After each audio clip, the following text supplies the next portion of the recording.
Howdy, and welcome, baby, to episode 9 of Running Out of Breath, the one, the only, the place to get your marathon listening ears on. I'm your host, Old Town South, and I'm here with my bro, Batman, and we got a lot to talk about tonight. Hang with us, everybody, though. Hang with us. We are both running out of breath. We are both tired. We've been working. I was gaming last night, and I didn't get a lot of sleep. And I know my bro Bat told me that he didn't get a lot of sleep. He's tired too, but got to meet a certain somebody last night. So that was an experience definitely worth a while. We'll get to that here real shortly. Thank you all for choosing us as your podcast. We appreciate you guys truly from the bottom of our hearts more than you know. There's a lot of podcasts you could be listening to right now in your car, on the mower, in the gym, at work, wherever this fine voice is reaching your ears at. Thank you so much. Thank you to everybody who has come over to the TikTok and said hi. Thank you all to who has liked my videos. Thank you all to who's come over to the stream, the YouTube. I could go on and on and on. Bat, we got a lot to talk about, but I couldn't think of any other way. We gonna start this thing off with some fan mail, baby. Bat, we got more fan mail. Let's go. All right. Let's go. Coming out of the state of Texas, we got, I'm going to say his gamer tag. We got both of these nuts 5. And I got to talk to this fine gentleman last night on the bike, and so I cleared that up. So had I not talked to him last night on the mic, I would have said Bo Fady Z Nut 5. But hey, I guess that's the PG brain in my PG brain. I had to go a little more PG-13 for this, but yes, we got some fan mail from both of these nuts 5. And here is what he had to say, baby. Hey guys, I'm finally logging off of season 1 at 4:30 CST. I don't know if that was PM or AM. I'm sure he'll clarify later on. And I've taken tomorrow off to jumpstart season 2 from a 39-year-old dad who has a similar video game background. I hit a long hiatus. I'm putting fools in the dirt. Let's go. Love to hear it. Put them in the dirt, baby. Put them in the dirt. For a former menaces to society who is getting back into the FBS scene of marathon, how can we filthy casuals contribute to an end game team? So I reached back out to him and I said, hey man, your emails was received. Just to make sure I understand the last part, was you wanting to know how filthy casuals, or how can casuals find people to play with the end game? And then he responded, yes, like trying to run cryo, but not be a burden. Servers are crazy today, crashing a lot. Ran till 4:30 a.m. last night. The gold bully is silly. Yes, I wish I could have got my hands on one of those. And I'll read one more kind of key piece to what he said. He said, I figure y'all have insight on what's a good way to be carried in a sense. Like I can shoot stuff, lol, but where TF do we exfil? And oh crap, I'm 120 meters away from y'all now. Bat, he is describing some of our... This has been us. That's been me. That's been me too. Yeah, it's like I'm just reaching for the exfil. I see it and I can't get to it. Both of these nuts, lol. Don't feel bad. Don't feel bad because Cryo Archive is a huge learning curve, and for what it's worth to you. For what it's worth to to all of our fine listeners out there, Cryo Archive is challenging. Bat and I in Fallen, we never opened a vault. We made our attempts. We brought keys in. But something just went wrong. I mean, there were times where like we just exfilled with the key because we couldn't get the materials we needed. But a lot has to come together to open up vaults. But here's the good news for you. I'm gonna call you Bo. So, Bo, here's the good news for you. We would be, Bat and I and Fallen, whoever's on, would be more than happy when Cryo kind of rolls back around, when we kind of get ready for it and we start making those runs.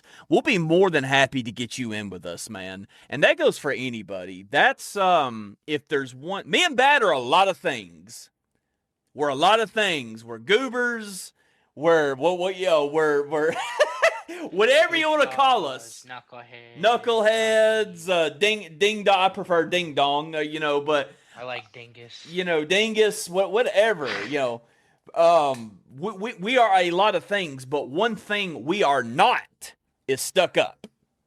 And we take a lot of pride in our listeners, and we take a lot of pride in the people that watch our content and that reach out to us. So, unfortunately, a fire team, that's Destiny coming at me. It can only be a fire team, a squad of 3. But, buddy, we will cycle people out the best we possibly can, and we will get you in there, man, and we will give you our best. And, even if we don't do a vault, a lot of times you can go into Cryo and you can have a good experience and you can have these intense fights with other teams. Like, we could make it a vibe, dude, and if we can beat just one other team, if you beat one other team, correct me if I'm wrong, 9 times out of 10, you're going to come out with some pretty solid stuff. If you win a heads up and you exfil and you want one heads up, if not, maybe especially 2 heads up against teams, you're coming out with good stuff. You don't even almost need a vault. They may give the gold for you. Right.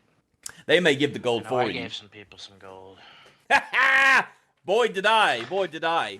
Okay, that was some fan mail from both of these Nuts 5. Well, I have never said those words so many times in my life, but we appreciate you. Appreciate talking to you last night and look forward to running some games with you. And we also look forward to getting in contact with anybody else. Please don't be bashful. We're not hard guys to get a hold of.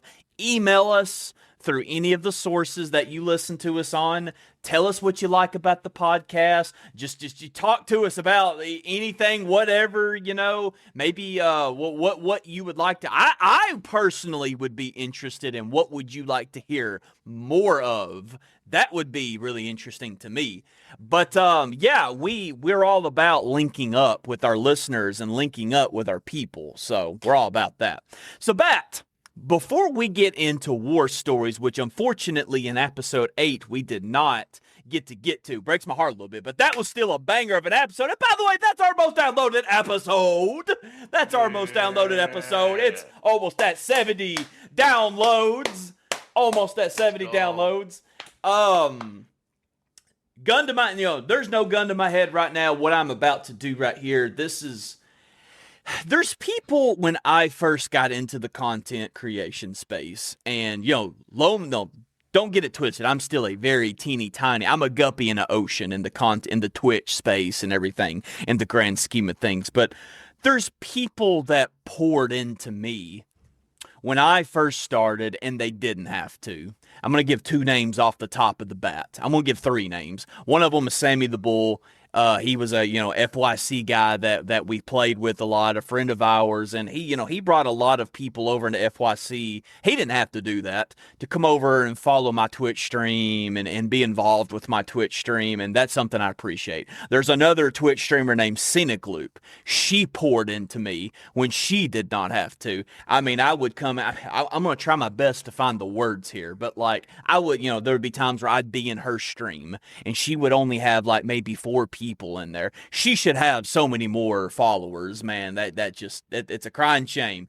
Scenic Loop, everybody, Scenic Loop. Go look her up on Twitch. But I would come in there, dude, when she would only have 3 or 4 people, and she would, every time I would pop in, she would show this cool clip of me doing something. She would build me up, man, and I'm just over here kind of in awe, I don't deserve this. You don't have to do this. But that's just who she is. And she does that for others too. Despite, despite the fact that she needs more people in her Twitch chat. I'm trying my best to find the words here with this, but like I'm meaning well. Like she pours into people. She builds others up. So I learn, and even you, Bat, you're the third person. You poured into me.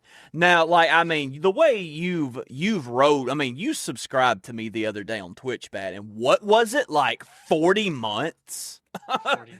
49, excuse me, I'm cutting you 9 months short. Like, geez, dude, like you've poured into me for 49 months, man. So that's just I have an opportunity with this platform to pour into other people. That's why every person that comes on here, I always say, flex your stuff. Where can people find you?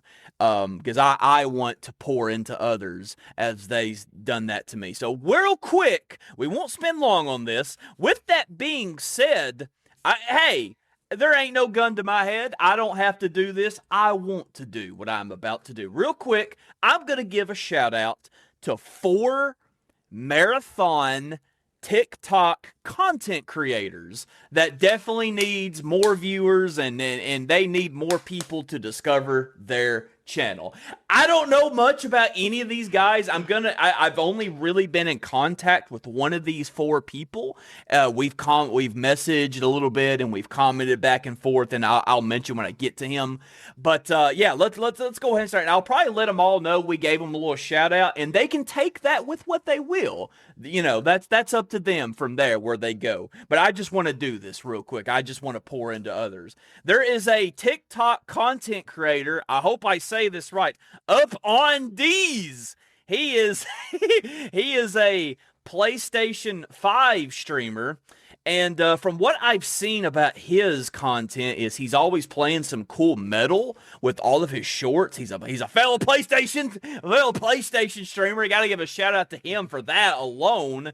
And man, I've just seen some cool clips where he's getting some good kills. And he has, I really want to be careful with this. I really want to, because I don't know the guy, but like he kind of talks a little bit, like he talks a little bit about like epilepsy and like his content and everything, and that might be something that has. Please, everybody, take it with a grain of salt. I don't know him that well, but I want to give him a shout out. So if he does have that or whatever, that's cool that he kind of brings awareness to that. And I'm happy for him if he does have that condition, that he's able to pursue his passion still with playing video games with that. So quick shout out to Up on D's, a TikTok marathon content creator.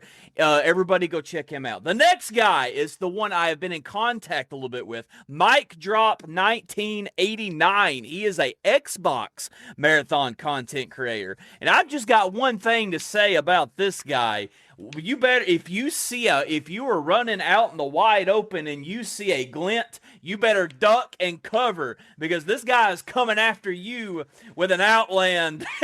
He'll be dishing out a sniper of some kind. He is a Xbox sharpshooter, and his content is honestly pretty fun to watch too. And he's poured into me a little bit. He's liked a lot of my videos. He commented on the video I dropped today, Bat, of me and you being goofy. So he's a good dude. Everybody go give Mike Drop 1989 a follow over on, almost said Twitter, over on TikTok. Coming in at number 3, we have another 3 of 4. We have another Xbox content creator.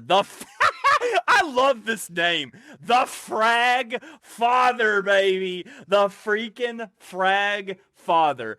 I got a dumb sense of humor, but there's something about this guy's videos that just, his sense of humor and the content he creates, it's like a lot of it's marathon. It's just so funny. I can't put it into words. Y'all just do me one better. Just go over and see it for yourself.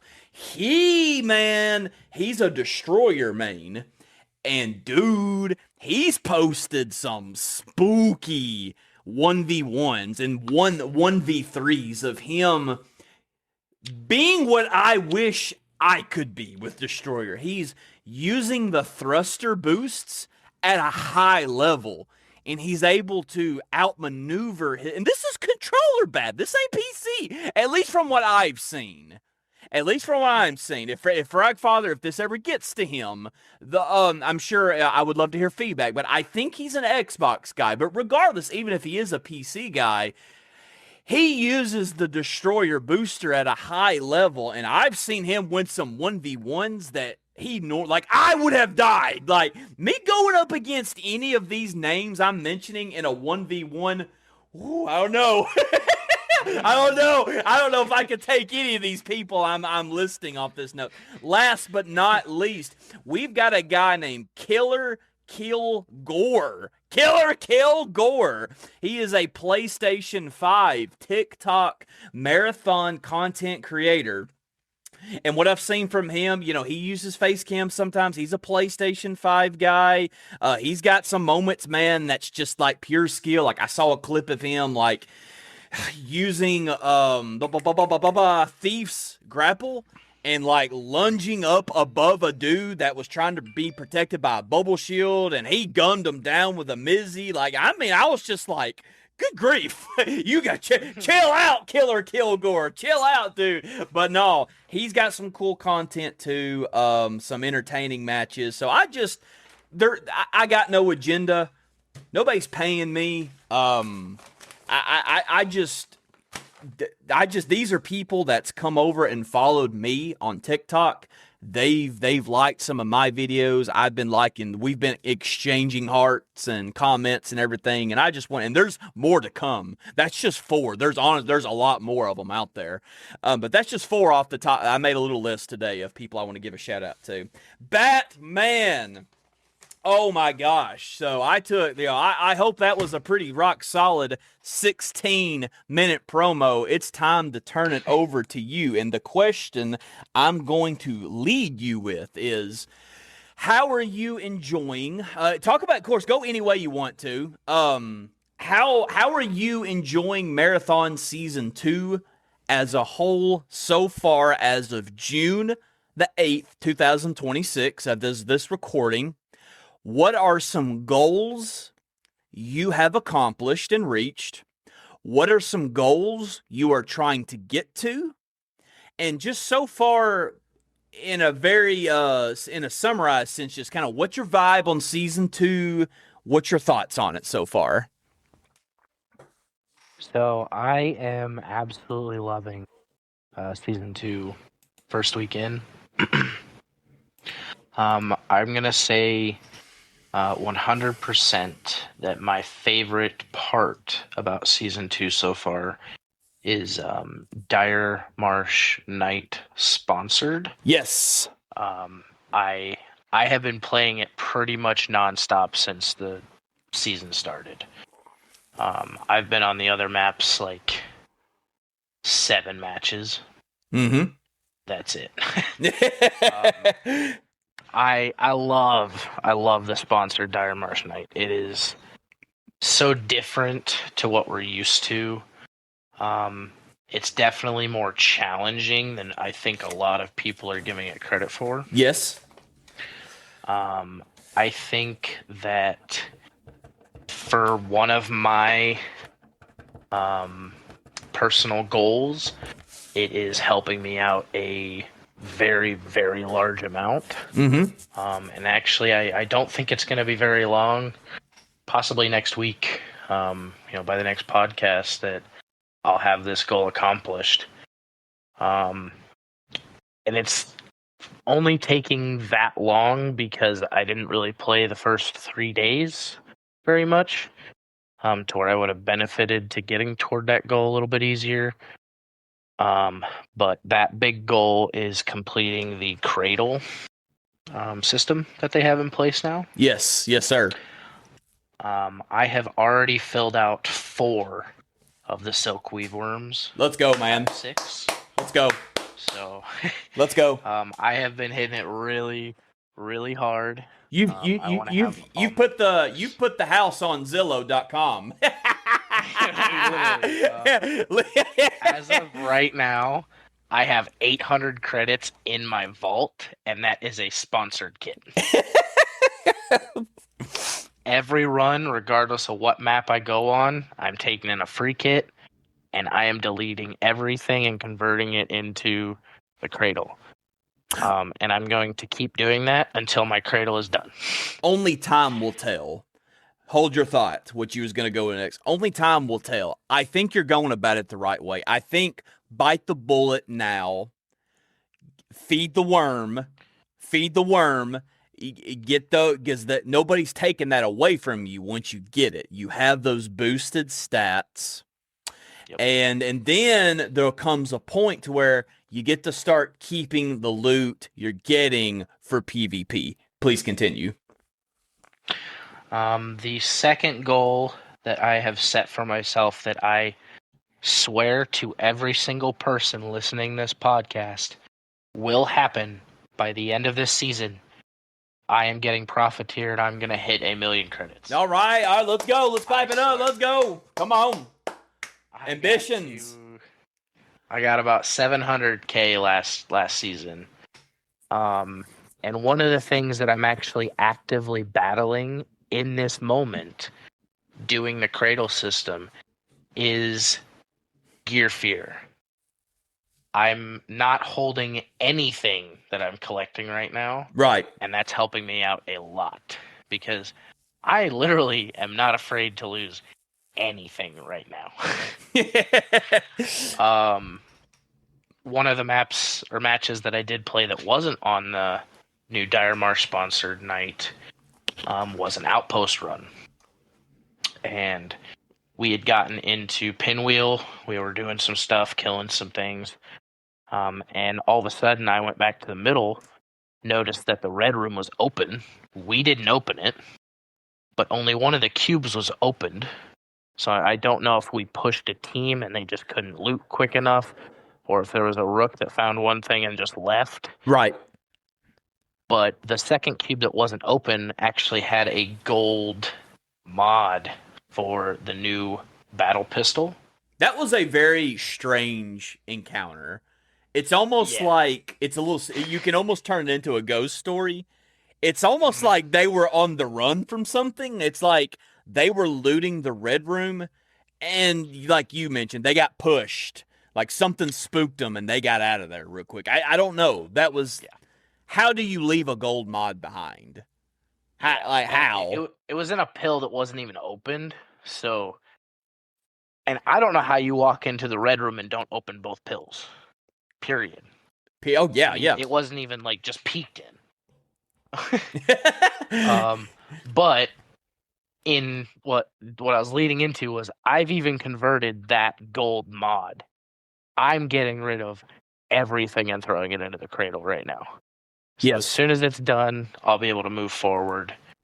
And it'll probably be the same thing until I either get very, very close to 1,000,000 credits or I hit 1,000,000 credits to where every time that I come back from a run, I'm selling everything.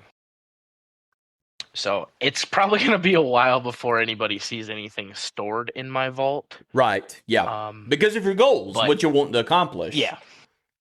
But I think that's something that's that I think I'm personally battling fairly well is that thing that I was fighting last season super bad was gear fear. Just sitting on stuff in my vault, not wanting to lose it. So actively, I feel like I'm growing as a player. I don't know if that's the step that everybody wants to take, but I feel like it's necessary for me. Because now I'm going to be able to go into a match and, if we unfortunately don't win our fight, I'm not going to be too butthurt about losing my stuff. Something I've noticed about you that's blossoming into something beauty, and I was kind of the same way when we first started, and I talked about this the other night. When we first began Marathon, this was our mindset. Loot first, open things up first, fight later.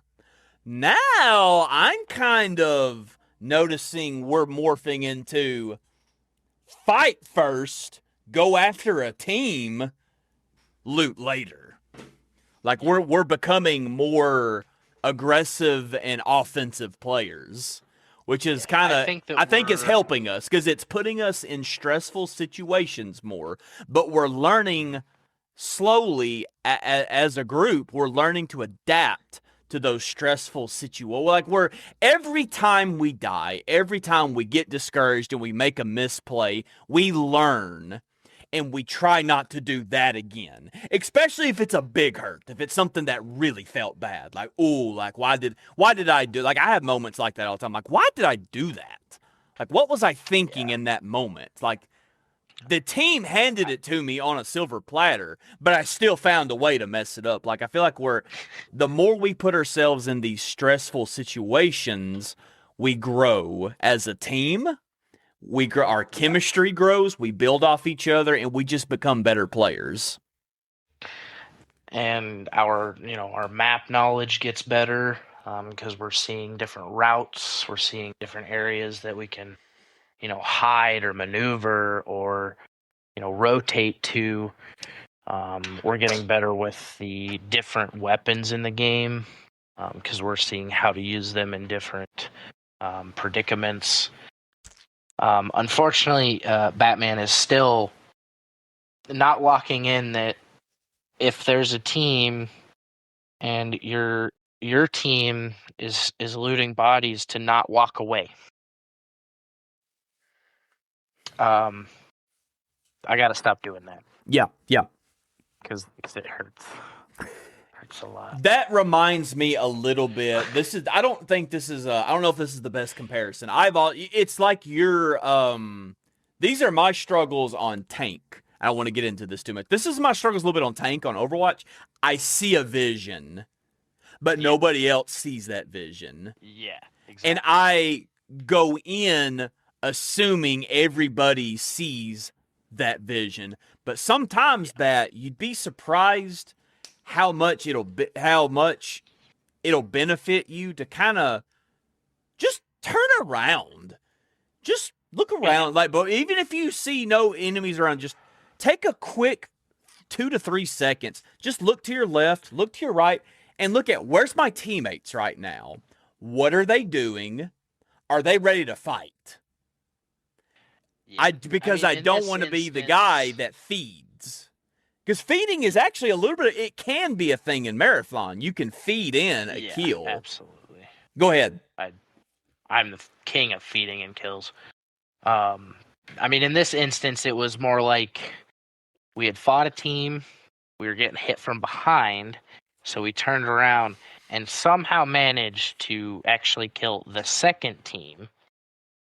But while we were fighting the first one, we downed a player from a third team. Jeez, so I knew that they were hiding in this area, and I never got the notification that the one died, so I knew they got rezzed. And I, again, am very bad at this, but I wanted to just move forward a little bit and get some information as recon. So I was looking around, and I ended up going out into an area to kill a robot, because I'm an idiot, and I was just out in the open enough that they murdered me in cold blood. I'm bad also. Your story reminds me, I have been in situations where I even know there's players around, but for some dumb reason that I can't put my finger on, I choose to shoot bots. And I go back and I watch the footage and I'm like, Old Town, why are you shooting the commander right now? There's a vandal to your left trying to get angle. Why are you shooting sometimes it's necessary because like if you're covering and you're getting pelted, it might be in your benefit to shoot that little UESC that's pelting you. It's necessary sometimes, but sometimes it's not necessary. Sometimes the right thing to do is to just reposition, just get away from the bot. I'll tell you what I think it is. I think it's that we're both hardwired in cryo, where most of our fights that we lose that are like in a hallway, we're getting pushed by bots. So we're like, we got to take care of the bots first. Exactly. That's a good point. I mean, we've been kind of trained to think, we've had so much bad luck with the bots. we've kind of been trained. We got to kill the bots around us so they don't kill us during this fight. But now sometimes that's playing against us too, like we're doing it too much. I'll tell you something else. Real quick, I'll tell you something else I've got to get out of habit of. I love the finisher simulation in this game. Like, I love the euphoric feeling of you get the down, you go up, and you do the finisher. And there is payoff for it. Besides the euphoria, there is payoff. Like, your shields recharge. I even think your health might. I know for a fact your shields recharge. If you have the right things, I think. If you have the right things. Okay. Yeah. So, and a lot of times I do that because I keep that in mind. But there's been fights. I go back and I watch the tape. I'm like, you should not have done that in that moment. You would have been better to have laid back, peppered him, or honestly, quite frankly, just keep him on the ground. Or you'd have been better, Old Town, to have just pulled out your knife and just took 2 heavy swings. I got to get out of habit of that too. So I've still got a lot to clean up. I would say that the only time that you would be smart to use a finisher in this game now would be after you have killed the entire enemy team and they are all already on the ground. If there's even one of their teammates still up, I wouldn't even go for it. Yeah, I know. Honestly. Yeah. Yep. I've seen a lot of fights lost because somebody went for a finisher.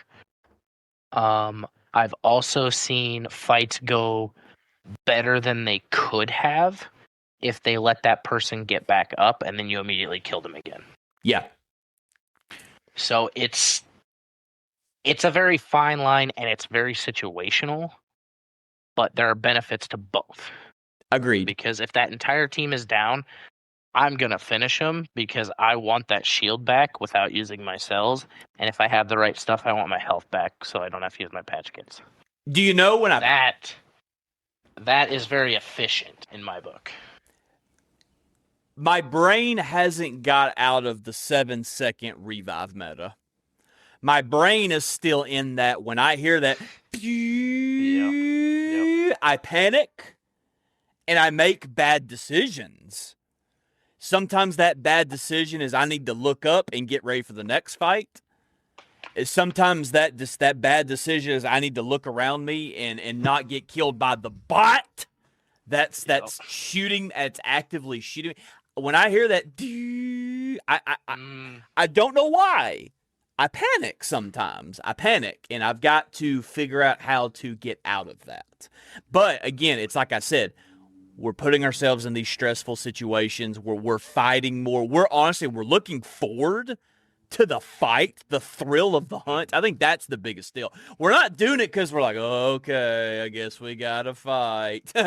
We're getting into the mindset of, oh boy, we get to push the team at station on perimeter and we get to fight. Like, that's the difference, I think, in us. I think that's the difference in Old Town and Batman, the beginning of Season 1, Old Town and Batman, the beginning of Season 2. We look forward to the fight now versus we're trying to run away from it in Season 1. And something I've grown a little bit is, like, I'm not rushing into a fight as much as I used to. I'll kind of stay back and I'll try to gather information as much as I can now. Like, I've learned that running into a room is not the answer. Right, yeah. When you don't have the information. Like I guess I can bring that back if we go into war stories for end of season 1. So I'll pass on that for now. Go ahead with your next segment, sir. I think this would be actually, because we did not get to talk war stories the last episode. We'll share some more stories. So in the very beginning of Season 2, and by the way, everybody, you can see this clip. You can see this scenario I am about to talk about on YouTube and TikTok. You can see the short on both of those sources. You can also see the full video on YouTube of our second game. Here we go. Our second game of Night Marsh was wild. We queued in. course, we were trying to understand the mechanics. We were looking around because we got killed pretty quickly in our first match because we put. I mean, that kind of alludes to what we're talking about. Like, we just was like, oh boy, there's a team. Let's go fight them. And the gun I was using, I didn't really understand. It was one of the new weapons. I didn't really understand its range and everything. And I just lost my 1v1. And, one thing led to the next. But anyhow, our second match, we kind of reeled it in and we locked in. And we fought a team at Complex. No, we fought a team at Intersection and we won. We done good. We took them out pretty quickly. We looted all. We was looting their gear. Okay, we looted them guys. I then ran out the entrance. The best way I can describe this, I ran out of the entrance of Intersection, kind of like as if you were going towards bioresearch, that general area-ish. I saw a random body bag. No, dumb me looking back on it. I probably shouldn't have opened it because it could have been a booby trap. Thank goodness it was not a booby trap. There was a random body just laying. I'm like, huh. I was sitting there looting and I thought I heard something. That it was like a scene off a war movie or a horror movie. I looked up and there was 3 purple shielded enemies. They walked right by me. They literally walked right by me. They never saw me sitting there looting. I don't know how they didn't. I do know how. It's night marsh and it's night. You can't see as good. And I just got 1 in 100 lucky. They didn't see me blindly sitting there looting. Instead, I got to jump on them. And I started bullets started flying everywhere. I knew I got a down. I knew you got a down, but I knew they got a trade. So one of theirs traded with our third. You got a down, I got it, and I knew the third was somewhere. I saw the third throw a grenade at you. And I slowly wrapped around this wall, and there he was, the little dude. It was a purple shielded triage, and there he was. And boy, would I love to have been a fly on the wall and seen his face when I rounded that corner, with the M77, gunned him down. Dude, it was great. And that is my most viewed video on TikTok, and that is my most viewed video on YouTube. That is the first video I've ever had to hit 1K views. It's a short. Obviously, algorithms push your shorts out more, and more people the video gets to people easier, but still, that means a lot to me that something I've put out has gotten 1K views. So I was proud of that, and I added like some spooky music. I kind of went with a Halloween vibe with it a little bit. So that was off the pop, that was a memorable War Store moment for me. And dude, now we have basically, since then, we've played a few PvP matches. But basically that, me and you, and this probably segues into the next thing unless you have a war story you want to share real quick. We've basically farmed the crap out of Night Marsh free kit mode. We realized the benefits very quickly. I'm going to say something real quick. I've only seen one YouTuber show some criticism towards the PvE mode from Marathon. I'm gonna rebuttal against that. I'm gonna butt back against that a little bit. I don't think Bungie had enough time to create this brand new wild PvE experience, because I don't think they caught wind till like the middle of season 1 that people were interested in PvE. I'm not going to hold Bungie. I'm not going to hold that against them. They didn't have time to react. I think it could have even been later than that.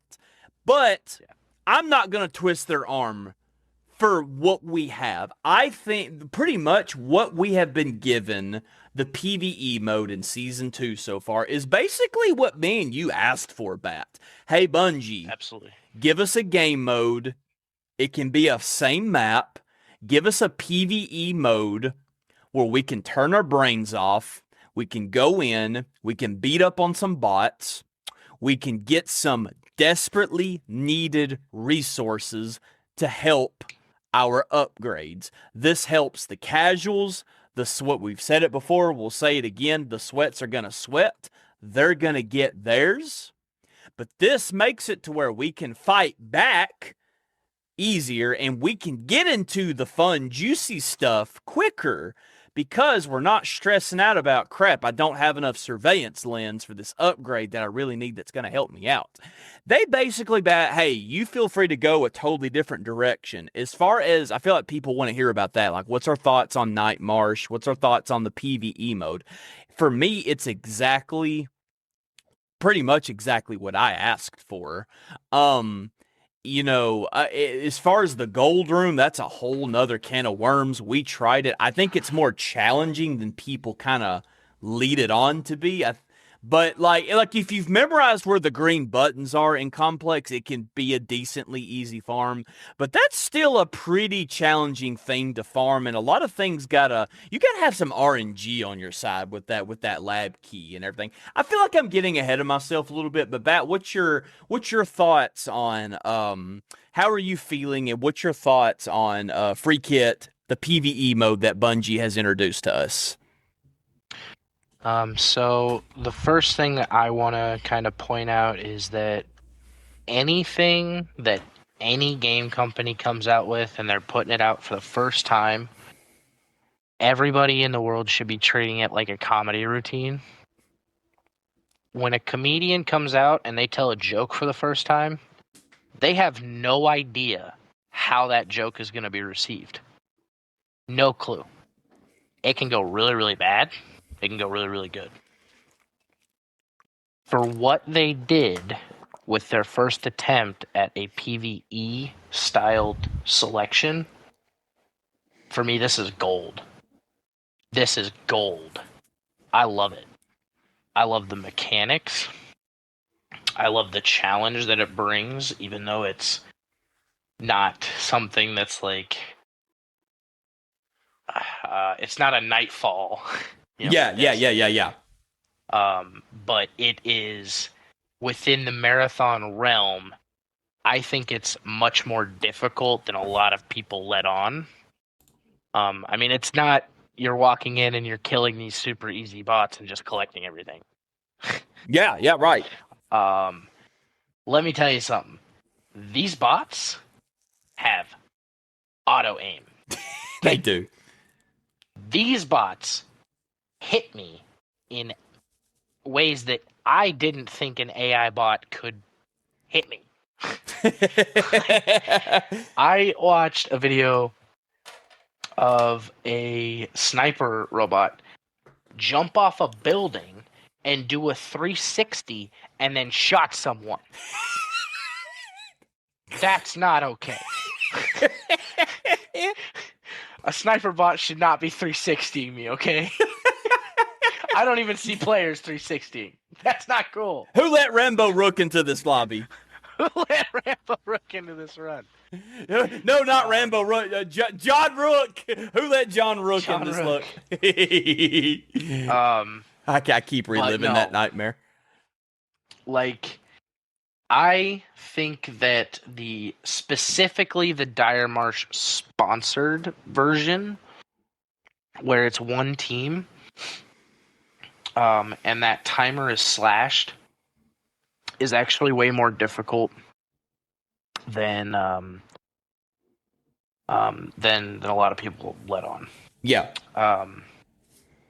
Honestly, I think if you're gonna be somebody that tries for complex, personally, I would say do it in regular mode. Just because of the time restraint. Not only that, but you're gonna have an easier time collecting your certs from the other players that are also collecting certs. opening those rooms, collecting the key for Complex, you're going to have a much better time there.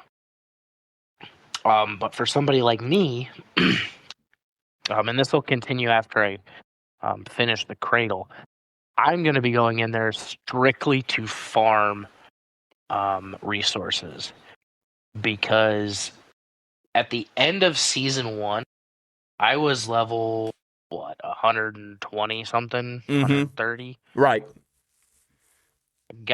I VIP'd 5 of the factions.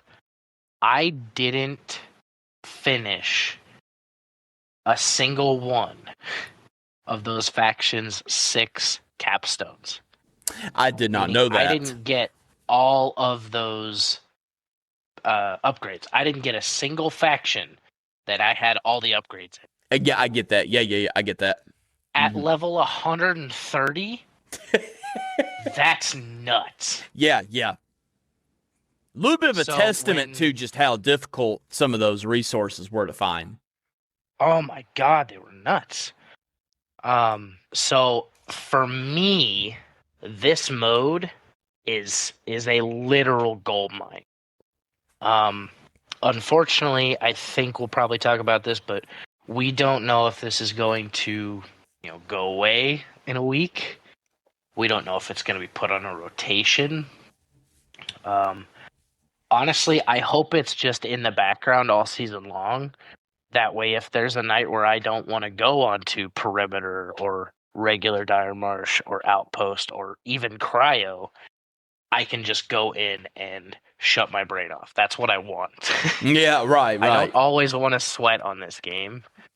And I just enjoy it for the looting aspect, honestly. That kind of comes back from my Borderlands background. Ooh. Yeah, so that is one of the things that I've looked for in this game, and I really like the direction that they went, even given the short amount of time that they had to produce this. Just remember, this is their stepping stone. This is their starting point. With the way that they've been working with Marathon since the launch, I can see them working this, reworking it until they get something that's workable, one that hits the check marks for 90% of the player base, and at that point, it's going to be something perfect. But even right now, I personally love what it is. Great feedback, buddy. Great feedback. I'm with you. I'm excited for what it can become and what I hope it's nurtured into. I think I love it for what it is right now. It's basically what we asked for. Like, could we get like a mode? Even if you cut the loot and they've, in my opinion, given us more loot than we asked for. Like, I find a lot of needed resources that I could not find. Now, I've not found any hardly purple ones. I will say that. I've not found a lot of purple, but I'm finding a lot of Thorough-Weave lens, a lot of blues that just evaded me. That we had a lot of stressful nights in Season 1 trying to go into quarantine, trying to find those dumb Thorough-Weave lens, and trying to find this, trying to find biomass. Just, dude, this is nice. It's really nice, and I'm gonna double down, dude. I don't know if you talked to, if you did, I'll double down on something. So we was kind of talking about goals. I don't know how much of the goals that I shared, but I'll piggyback off you. I am also, one of my goals is to hard focus the Cradle. I have also put my house up on for, I've also, offered my mortgage out there. Like, I put my house is on Zillow right now. I'm selling everything, even if I want to keep it. I'm selling purple shields. I'm selling M77s as much as it breaks my heart. I'm selling. I'm investing in the Cradle. I have accomplished these three things. The very first one I accomplished was, I think it's called recharge. It's basically where you get your heat back. You have more heat forgiveness. You can run, you can sprint for longer durations. Your heat does not build up as much. That was the first one I did. The second one, the second bar that I filled up was strength. Strength and your knife has a lot of utility in this game. And the last perk you get for the melee section is leech. If you get kills with your knife, you get a little tiny sliver of health back. That sometimes when you're in those weird, awkward fights with the bots could sometimes be the difference whether if you live or not. It's useful. It's really useful. Um, but I immediately wanted to get it as far as I could to where the knife hits as hardest as possible because that is also a upgrade I was unable to accomplish that goal in season 1. The furthest I got my melee damage was like the second tier. I never could get the resources to get the third tier of it. And I could tell a difference between the people that had it, the people that didn't have it. It was a Yeah. literal noticeable difference. And the third one I have recently accomplished was it wasn't dexterity, it wasn't field medic, it's not. Which one? Okay, wait, what did you say? I'm trying to remember what's the third one I did. It wasn't resilience. That's the field medic. It's not that one. It's not dexterity. But it's whatever the last one is. And it's not tactical. Recharge. No, like the one the... where you get the perk where you when you use a patch kit, you do it faster.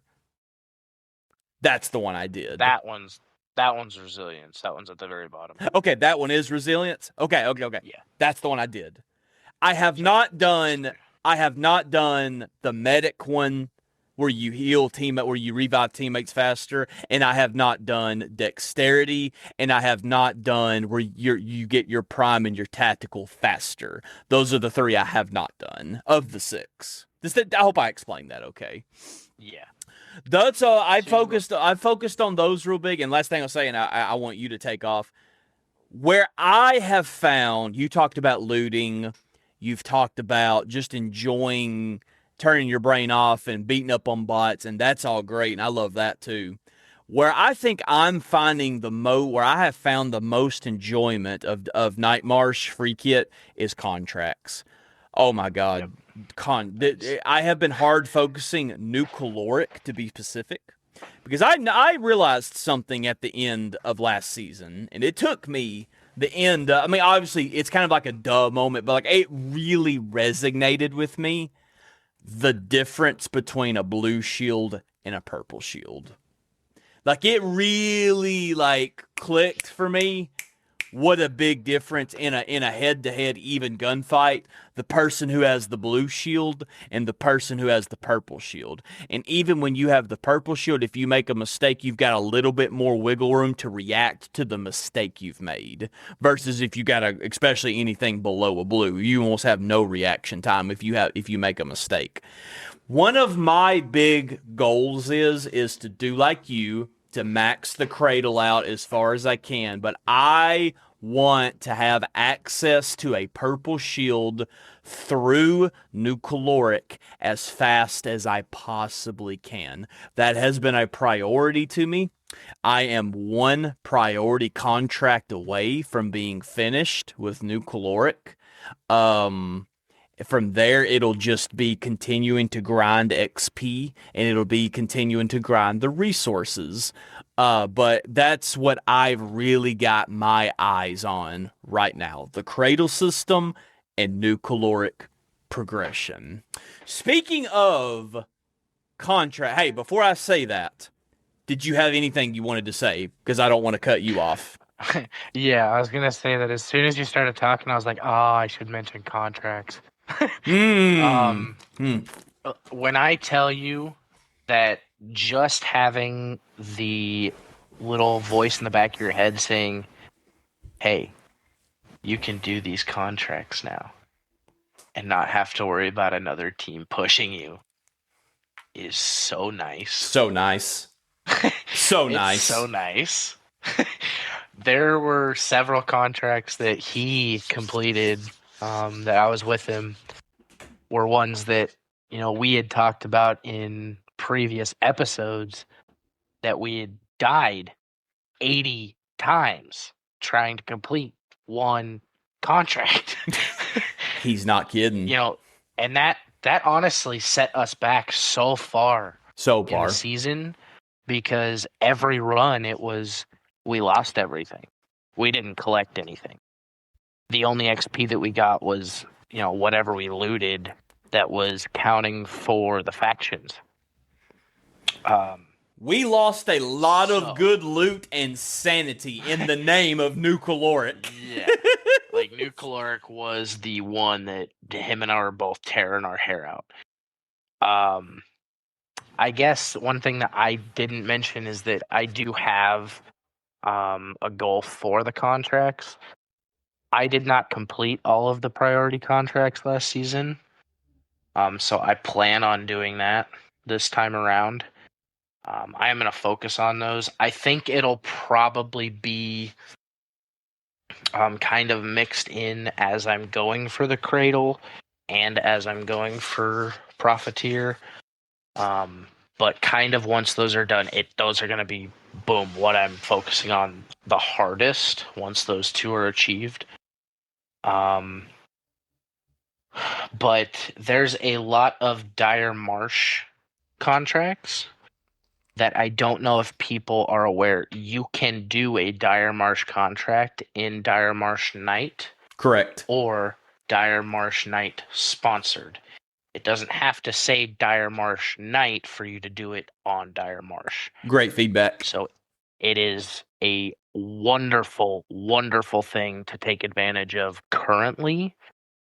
I know it's not always possible because sometimes you have those contracts that are like, hey, go to Dire Marsh, go to Dire Marsh, go to Dire Marsh. Now I need you to go to Outpost. Right. So now you're stuck on Outpost. Mm-hmm. And if you don't want to go there for a while, 2 weeks later, you finally do the Outpost one, and then it's like, hey, you got 4 more to do in Dire Marsh. So, if you're someone that's going for contracts really heavy, I would, honest to God, focus your Dire Marsh now, if possible. And then as soon as you see another area come up, go knock it out as quickly as you can to see if Dire Marsh pops up again in that line so that you can get them done now. That would be my biggest takeaway for especially casual players, because getting those knocked out quickly is very, very good for us as a casual group. As we will never let go of that identity of being the 9-to-5ers, the dads, the family people, the casuals. This benefited us greatly, so we plea to all of our fellow listeners and our other fellow sweats or casual listeners. If you have jump on those Dire Marsh contracts ASAP. Get it over with, get it done so you can get to the juicy stuff and the whatever you really enjoy.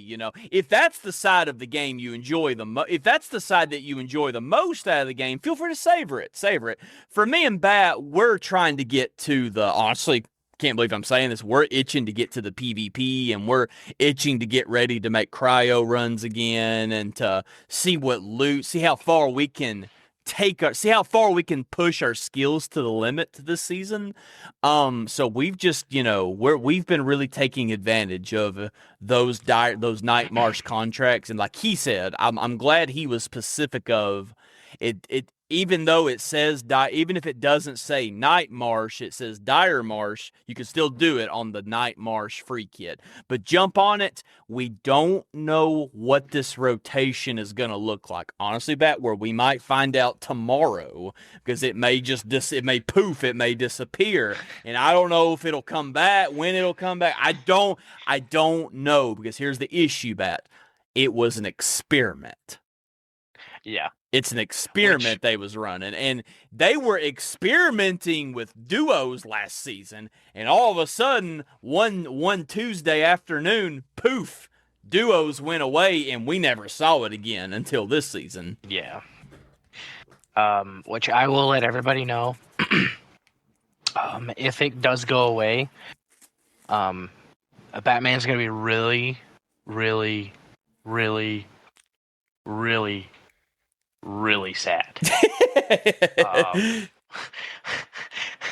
I mean, I'm looking forward to going back and playing other maps, but I'm gonna be really, really sad because Right. I love this mode. Like, everybody keeps joining me to play, and they're like, "What are we doing?" I'm like, "Dire Marsh Night sponsored." I don't want to do anything else. This is it. This is the game. I don't know what y'all want to do, and I don't care because we're playing Dire Marsh Night sponsored. This is it. Until they take it away from me and pry it from my cold dead hands, this is what I'm playing. It's kind of, I mean, me and you both, we woke up and we smelled the coffee. As bad as we wanted to get into the PvP, we understood the assignment that this mode was really just too precious to pass up. Because we don't know what's going to happen to it. I mean, this opportunity to crank out these contracts with no PvP threat, huge. And I do want to throw in that, like, even though we have attempted it multiple times, we still have yet to get into Complex. So I don't know about his feelings, but I don't really want to, like, comment on, like, how good it is in there, if it's worth your time. Personally, to me, I don't really want to go in to trying that until I get one of these days where I have some time and I can sit down and, like, watch somebody do it over and over and over again, and I can learn the buttons. I can learn, like, what the best routing is, what the best mindset is to go in, even, like, what the best shells are. Simply because in the sponsored kit, the time frame is extremely unforgiving. I feel like it would be a lot easier to do in the regular Dire Marsh. I just don't like fighting people when I'm trying to go for a goal like that. So that makes it very hard for me. But one of these days, we will get into Complex, whether it's on sponsored or not. And then at that point, I would like to, comment and say, this is really worth it. I would give it a shot as much as you can. Or don't do it. It sucks. Yeah. But as of right now, we haven't made it in yet. And when I go into the sponsored kit now, I just want to do the towers, get as much stuff as I can out in a single run, and not die to the massive drone that seems to automatically go to the exfil as soon as it pops up on the map. Speaking of Mike Drop 1989, I've been seeing where he's posted some funny videos on TikTok. He's like, why won't this thing go away? He's like, yo, this thing is griefing us. Like, and it's true. Mike Drop, if you listen to this episode, it's been griefing us too. It's literally just been laughing at us. I've been trying to think of, like, a good comparison, and it's like, if you're running around and all of a sudden you see the exfil, if you look up in the sky, it's like you're the character in a scary movie that tripped and you turn around and all of a sudden the killer's there. That's what it is. I know. Because you won't see that thing all game. All of a sudden that exfil pops up and you look up, there it is. Hello. Oh, you want to shoot rockets at me? That's cool. I know, yes, I know. I'm overheated and I've got 5 health, dude. Go away. Go kick rocks. Kick rocks. It's horrible. It's turning into the new big suck. It's like always there. He's always there. Why is he always there? Which is also kind of why I said, like, the game mode itself is harder than I think a lot of people realize. Yeah, it's PvE. Did you know that they can up the scale on how hard those things track you? And And they did. you're a free kit, and it's like a nightmare Yeah. sometimes. Yeah. You have a gray shield. God forbid you find a green one, you feel a little safer, but it still sucks. Yeah, yeah. So, I mean, that's something you got to keep in mind is, um, I think like when we go into PvP again at some point, I feel like I'm actually going to be a lot stronger because I've learned to hide and peek just fighting these robots in the sponsored kit that seem to have been turned up to 12. Interesting feedback. So, you also get to try out different weapons and stuff in that mode a lot easier than you do in the regular game because you're always afraid to shoot because you're going to give away your position. I like that. So I didn't think about that because yeah. that's been me with Destroyer. I've finally got to really use Destroyer and try kind of learn him. I've got to just make mistakes without consequences. And just yeah. That's kind of how I feel about Destroyer. Like I've got to use him, and I've got to be like, man, this is a character I'd like to get into and start playing. So, well, we got so much to talk about, dude. We haven't even touched the notes. So I think it's safe to say we're just getting so good at free balling. Sometimes we miss the big points. So, let's power out some big points. I think we'll start with I know you may have the notes pulled up. I'm gonna go to the bottom. Yep. So let's talk about some of the new enemies in Night Marsh. We're gonna start with the one and only, the Anomaly. Apparently they got a name. These were teased in the trailer, and I was so excited about them. They're called the Anomaly Husks, aka zombie shells.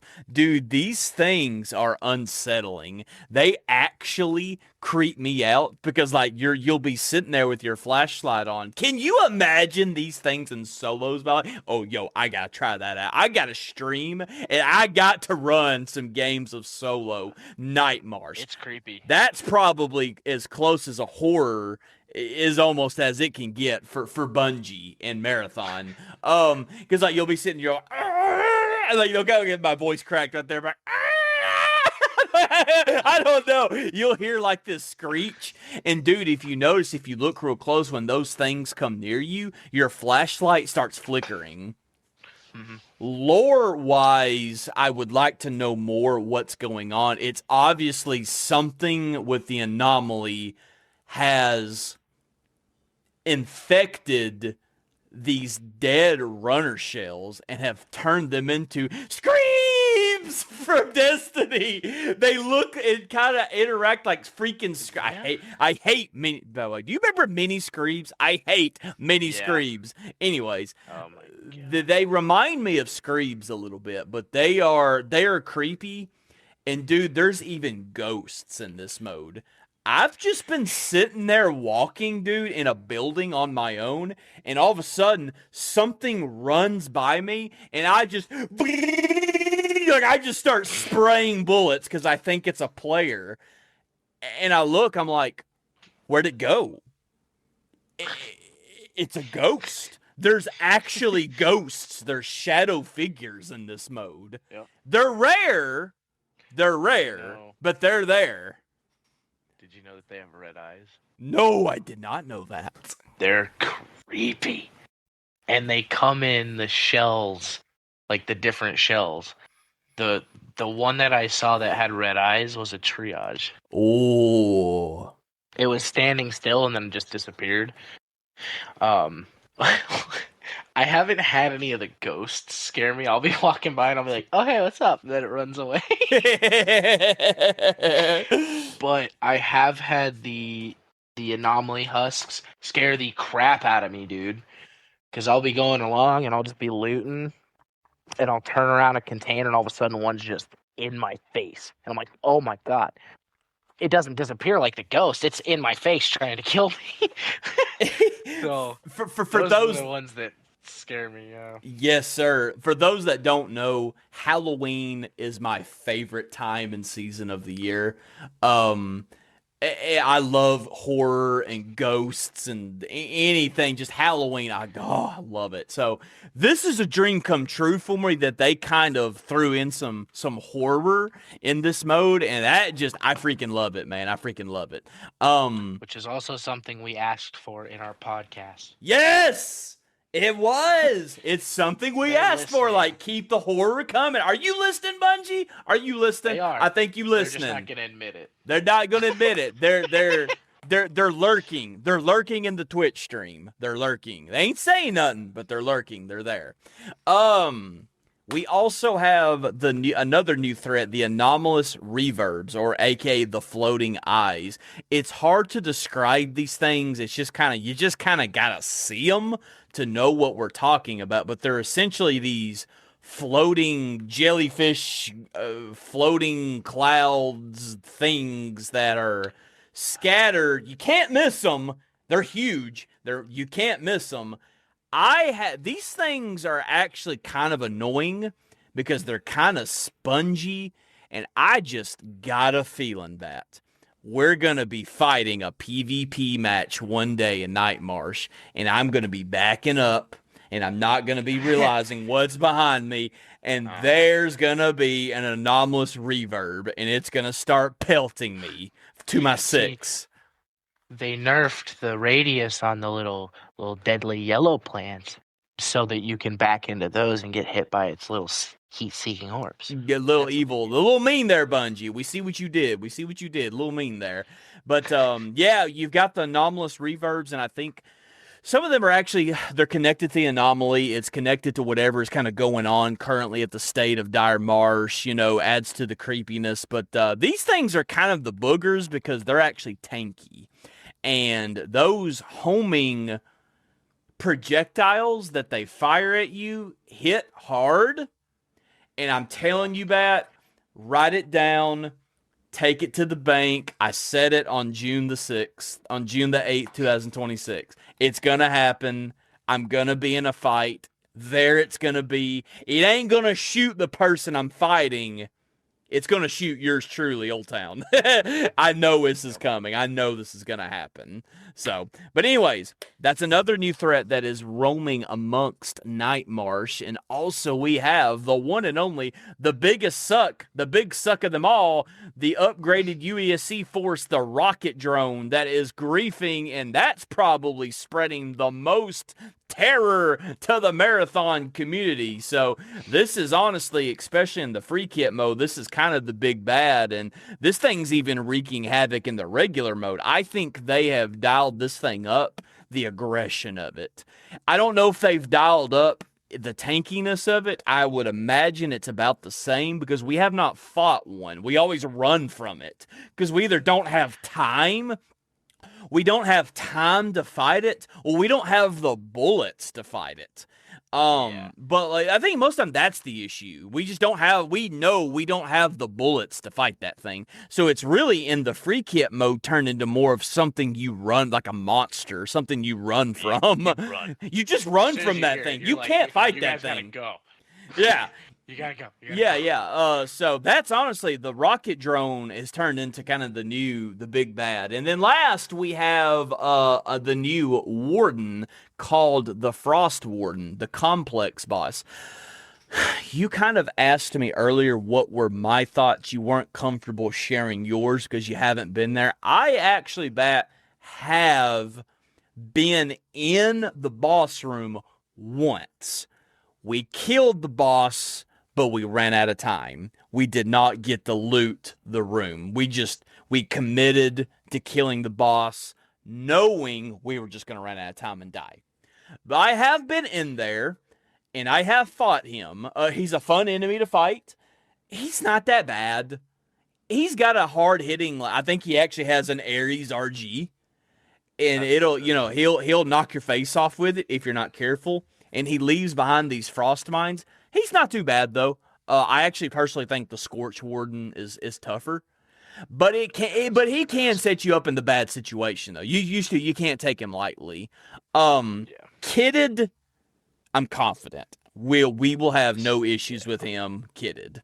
Free kitted, it gets a little spooky. But kitted, he ain't too bad. The gold room, dude, if you kill the boss and you can make it into that loot room, I will say I have not been in there myself, but from the videos I've seen, yeah, it's worth it. There's golds in there. That room's dropping gold shields. It's dropping gold guns. At least it was, unless Bungie has done a there's a word for it, Dial but back on it. yeah, unless Bungie's kind of done a silent nerf to a shadow nerf. That's the word I was looking for. Unless Bungie's done a shadow nerf to it, and I haven't been informed of that in the last few days. It's nice. It drops a lot of good stuff, and honestly, a lot of that stuff are gold weapons that I really wouldn't use for myself, but boy, I would love to put it towards the Cradle system. It would feed the worm, baby. But so I look forward to when we can get in there. So that's a little look at the new enemies. Let's go back to the top of the notes and let's talk about the Cradle system. So apparently there was a little drama. And here's what happened. Right at the launch of Season 2, players discovered that the new Cradle progression system was moving incredibly fast. Sweaty teams and streamers realized that they could load into the new PvE mode or Night Marsh, farm the upper complex, what we were just talking about, bosses convoy events with zero risk, dump the gold salvage into the Cradle, and max out their stats within a matter of hours. The nerf. Bungie stepped in over the weekend and dropped a 25% reduction to global Cradle XP and adjusted loot drops to slow down the progression loop. The community outrage. Some casuals are furious because the streamers and hardcores already maxed out their stats during the first 3 days. Now that the nerf is live, casual players feel like Bungie kind of pulled the ladder behind the sweats, creating a massive stats disparity in active matchmaking. And then we got two more little segments and me and you will give our thoughts. The counter argument to all this. On the flip side, level-headed players, I love how it says level-headed players. Level-headed players have pointed out a 25% nerf really only translate into about one extra evening of gaming to catch up. Plus, Cradle stats are mostly quality of life improvements. A green kit can still easily kill a purple hit if you hit your shots. I agree. Yeah, a green kit can still definitely kill a person. They're going to be the underdog, definitely, and there's a noticeable difference. But yeah, a green kit that gets angle on a purple kit person in this game can get them down really quickly, especially if you got a halfway decent gun that you like. Okay, Bat, a lot to unpack right there. Me and you did not get to play. This is actually kind of a whole nother little bit of a controversy. Apparently day one was just not playable. You can speak to that more than I can. We had we had a foundation wide training and I was busy that day. I'm going to say I did not play. I didn't even turn on the PlayStation Tuesday when Season 2 went live. What I heard was it was next to unplayable. I'm sure, unfortunately, our buddy, our buddy that sent us the fan mail, he was telling me last night that it was a little unfortunate for him because he took PTO that day. And he was pumped, had the Red Bull, he was ready, he was fired up, only to not to be able to play. Yeah. That really sucks, man, and I hate that was his experience, and I hate that that happened to others. That hits the casuals like us even harder because we have to use PTO, and our time is really precious. On the other side of that is a lot of studios struggle with this. Dead by Daylight, I've seen them drop brand new updates. They hype it up, and the game don't work for 3 days. Bungie did it all the time in Destiny. I've seen Apex. Apex. I think that's Dice. I've seen Apex Legends new seasons be booty. Servers aren't working right. Buggy, glitchy. Battlefield, Call of Duty. I guess what I'm trying to say, you know where I'm going with this. It stinks. It doesn't justify it, but it happens to every. It seems like this is not a Bungie problem. This is a everybody problem. These things, unfortunately, just happen when new DLCs, when new seasons, when there's an overhaul of content. These things, unfortunately, just tend to happen. But I'm happy that, and kudos to Bungie, it only lasted a day. It was, in the grand scheme, we're past it. Or did it? Am I wrong? Please, if I'm wrong, correct me. I was gonna say, I want to say that Wednesday was still really bad until a certain time in the day. It was more accessible, but people were getting kicked from games left and right. Okay. And it wasn't refunding them. You weren't getting your stuff back. It was very rough the first couple days.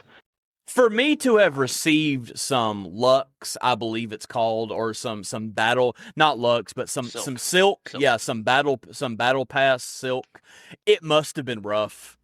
By the time I got on late Wednesday night, the servers were good. Okay. They were fine, but I missed the hurricane. So so for all of you that had to go through that, I'm sorry that happened to you. Especially if you're like our buddy that sent us fan mail, Bo, that used PTO. That definitely stinks. That definitely stinks. Okay, so now kind of talking about the Cradle. So that, me and you, we have to call it like it is. You know, me and you engaged and we participated before we got to reap the spoils before the 25% nerf to the Cradle system. And it was, buddy, we were booking through it. I mean, what level are you at right now? I think I'm 56.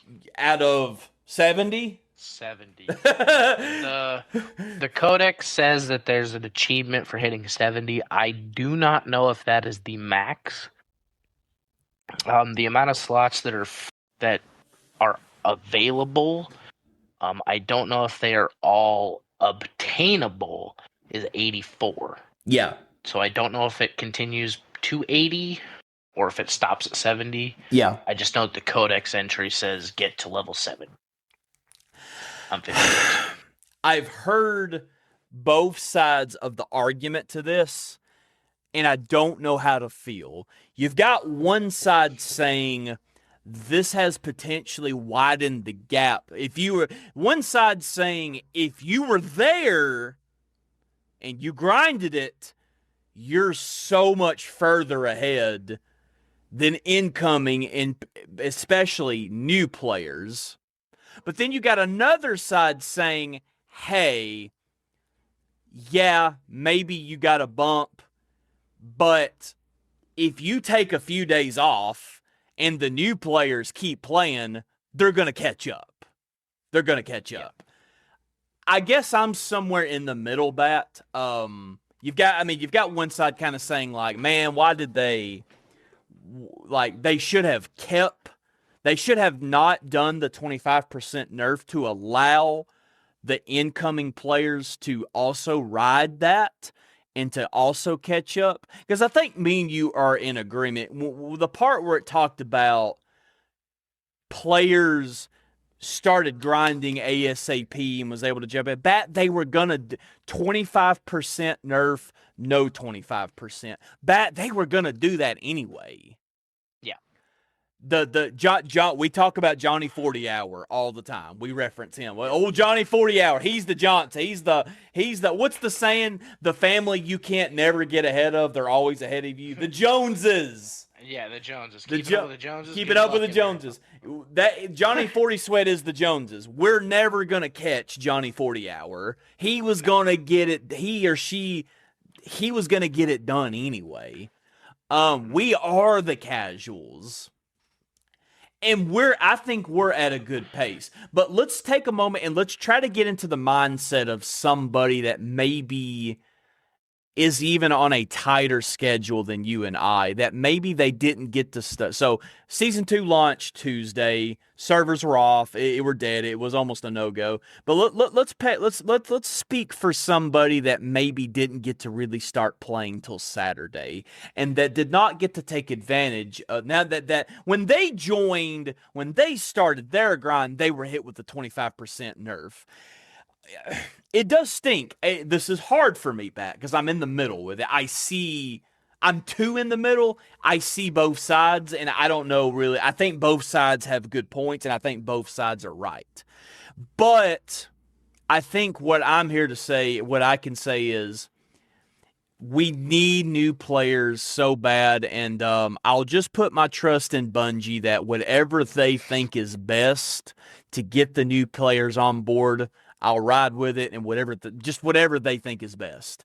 And I think if somebody that enjoys the new players that enjoy the game enough, in my opinion, the matchmaking still tries to put you with people relativity keyword in moderation of of your level and of your skill set.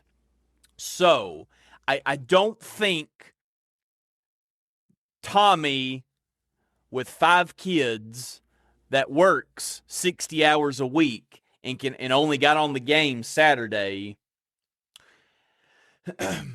Tommy is going to get put with also people that's kind of just starting. And if he likes it enough, he can slowly work his way up. Hopefully, Tommy won't get put in the lobbies with the people that really got to grind it. This is a hard one, Bat, because it's been kind of a hot topic. And here's another thing. I love the Cradle system. I would have a different look on it if I did not like the Cradle system. I love the Cradle system. And I think I'm going to end with this, and I'm going to turn it to you. With the 25% nerf, it still feels good. I don't think it's too punishing. If I cash in a couple of blues and purples, I see that bar go whoop. Like that bar jumps, baby. I think even with the nerf, it's still pretty forgiving. We need the new players desperately, and I plead to them, please come on over. I think the system is maybe, I don't think that situation is as bad as maybe people made it. I don't know if that makes me the bad guy to say that. Maybe it does. Maybe it does. I don't know. I don't think it's as bad as maybe some people made it out to be. I think it's still a pretty rock solid system, and as far as how to progress it, I don't think it's too slow. You've played. Okay, here's the final thing I'll say. You've played games before where what you have to do to progress something is not that hard. It just takes forever. I don't feel that with the Cradle. I feel like if you're pulling in pretty decent loot and you're investing in it, you are getting that in return. Bat, take it away. Okay, so for starters, as far as the Johnny 40-hour, honestly, he's completely in the right to have gone in and done what I'm going to tell you right now is the hardest thing that was available in the game at the time, and they reaped the benefits. Yes, they got ahead of us. Guess what? They were going to do it anyway. They were going to do it anyway. Period. One thing that I want to point out to new players is that last season, level 130 or so, I right now have more enhancements for my perks and for my shells than I did at that point. There were so many upgrades that I could not achieve that were, like Chase or Old Town said, with the knife buff that he didn't get to level 3. I did. That was the only one that I got to level 3.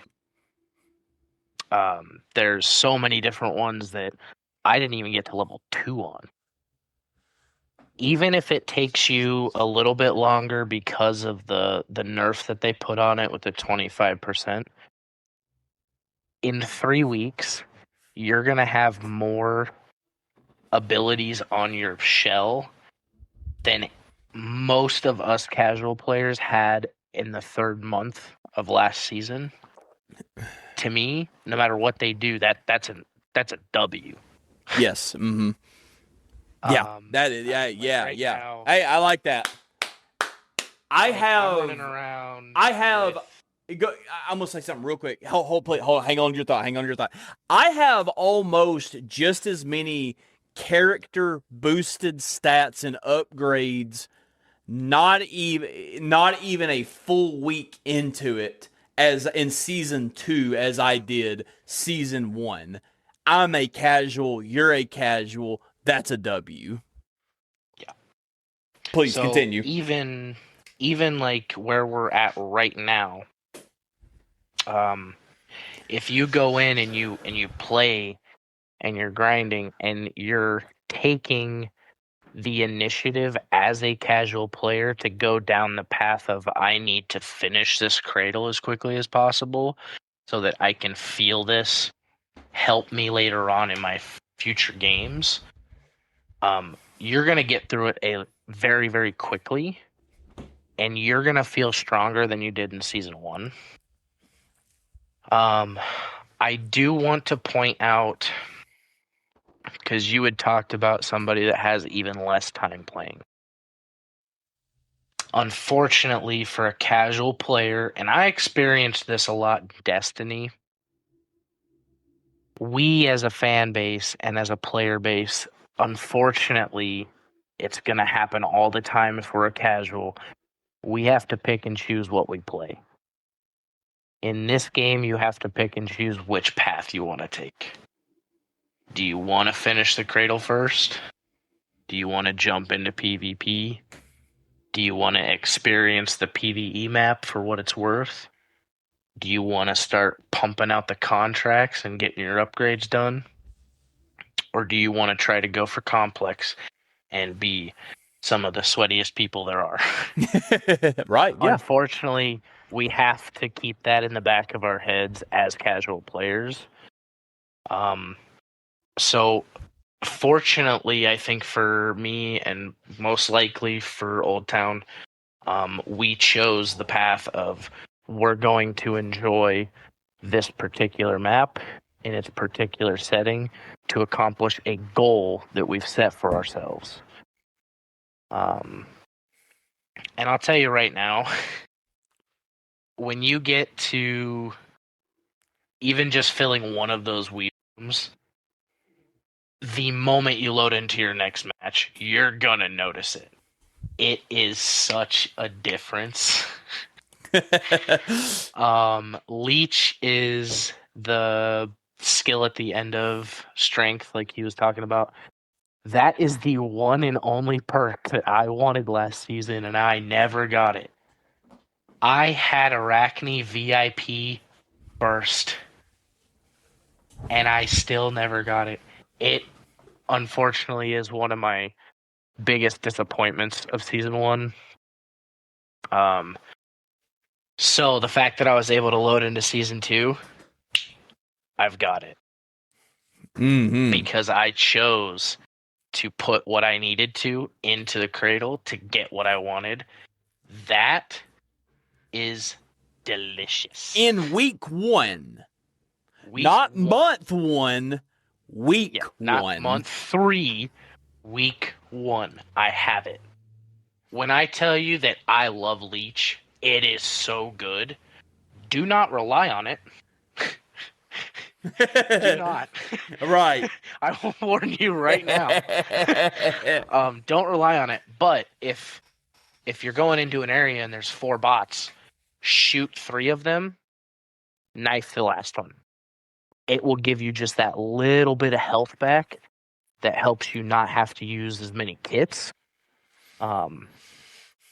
It's such a good feeling to know that something that I was going to do already, knife a bot, is now going to benefit me in a way that's almost crucial in some moments. So one, go ahead. it's the Cradle system is so good.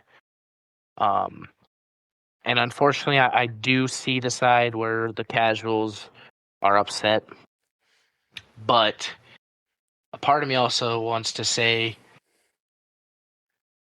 even if you're a casual, you do have to make time to want to play the game. Yeah. And to grind it. Yeah. Otherwise, you will suffer.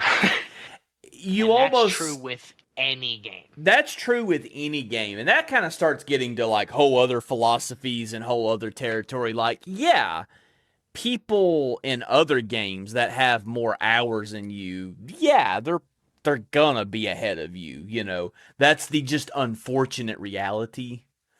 Johnny 40 Hour was gonna get it anyway. 25%, 50% nerf. Johnny 40 Hour was gonna get it anyway. Me and you, I think, have made great progressions, and we haven't played every day. I'm not gonna play tonight.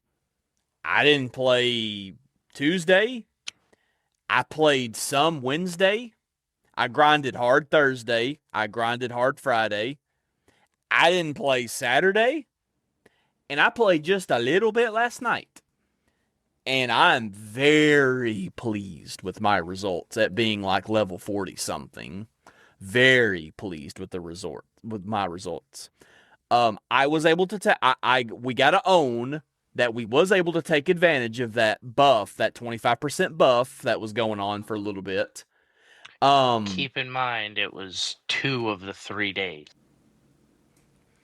But we didn't. The first day was unplayable. Yeah, but we didn't fully capitalize on it. And we didn't play 8 hours. It was 4 here, 4 there. Exactly. So yeah, it wasn't like we filled out 3 bars in one night. We just took advantage of what little time we could, not knowing that it was going to be nerfed. Well, and we also can't be held at fault for, we have a lot of experience with the game, and we just kind of knew we just knew how to hit the ground running. Yep. And that's a lot of a testament to just our knowledge. We hit the ground running, and we had goals, and we chased, and we just immediately pursued those goals. But I'm gonna give we clap up Bungie a lot. We give them a lot of praise because we love their game and we love what they've done. I'm gonna take this moment. I am gonna give a little criticism. I'm gonna give some Bungies. I'm gonna give a little L's here. Hot topic. Yeah, I'm gonna get a little spicy. I'm gonna give some L's here. L Bungie on narratively what they did. Now, this is not the end of the world for me. It's not the core experience for me. The core experience for me is the social interactions and the PvP and the gunplay, and the looting system. But I'd be a lying man if I said I wasn't intrigued by the story, and I wasn't intrigued by the mystery and all the factions and their stories. And maybe L Bungie is a strong word, but I am disappointed that it's narratively basically the same. Traxxas and Mida had some bonus contracts, but it wasn't that much, in my opinion. Opinion. And by the way, everybody, everything we're saying, opinion, But I would have really liked, I was personally pretty excited about going into season 2, going over to Sayek, pushing the X button and getting a brand new set of dialogue. I think a lot of players were expecting that too, especially players that were invested in the story. The counter argument that I've heard is, and there may be a method to the madness, and that's why I said L Bungie on this part might be a little strong word, because there might be a method to the madness. I've heard, I don't know if this is true, that they are giving it one more season for new players to get the story. They never did such a thing in Destiny. They just always moved forward, and new players kind of just had to catch up via YouTube videos on what was going on. But maybe they're not trying to do that.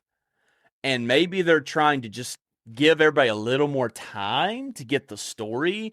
Maybe they have mid-season plans.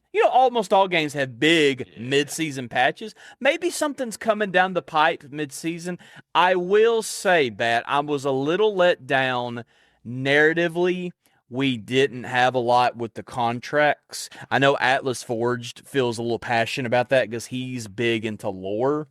And also to double down, what we're doing, to my knowledge, aside from them new contracts from the bonus ones, what we're doing is the same. Again, the core experience, the competitive side of me is there's a side of me that's happy they're the same because we know what to do and that's we're just pumping them out in Night March and getting them done with, and that's a good feeling. That's honestly a good feeling. Maybe my expectations were too high. I'm willing to own that. Maybe I was expecting too much, but yeah. What's your and hey, hit it if you're on the complete other side. Hit me with it. I was personally just a little let down. We didn't have a little more meat on the bone narratively. There's still room for that. Maybe they got something. I know they got something.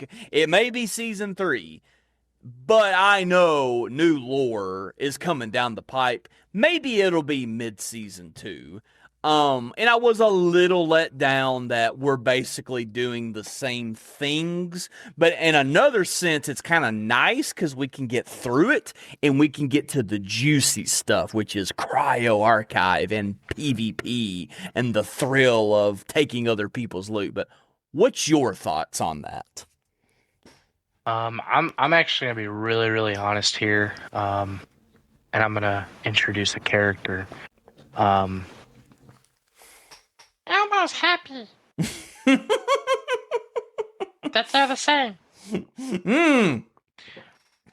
Because now I can play the game and kind of shut my brain off. All right. Hi, Elmo. Nice to meet you. My son's a big fan. Hello. Sometimes I let Elmo come in and just speak his little truths. Now, I like the fact that honest to God, that was the moment, by the way, when somebody's listening in their office and they go, "My God, what was that?"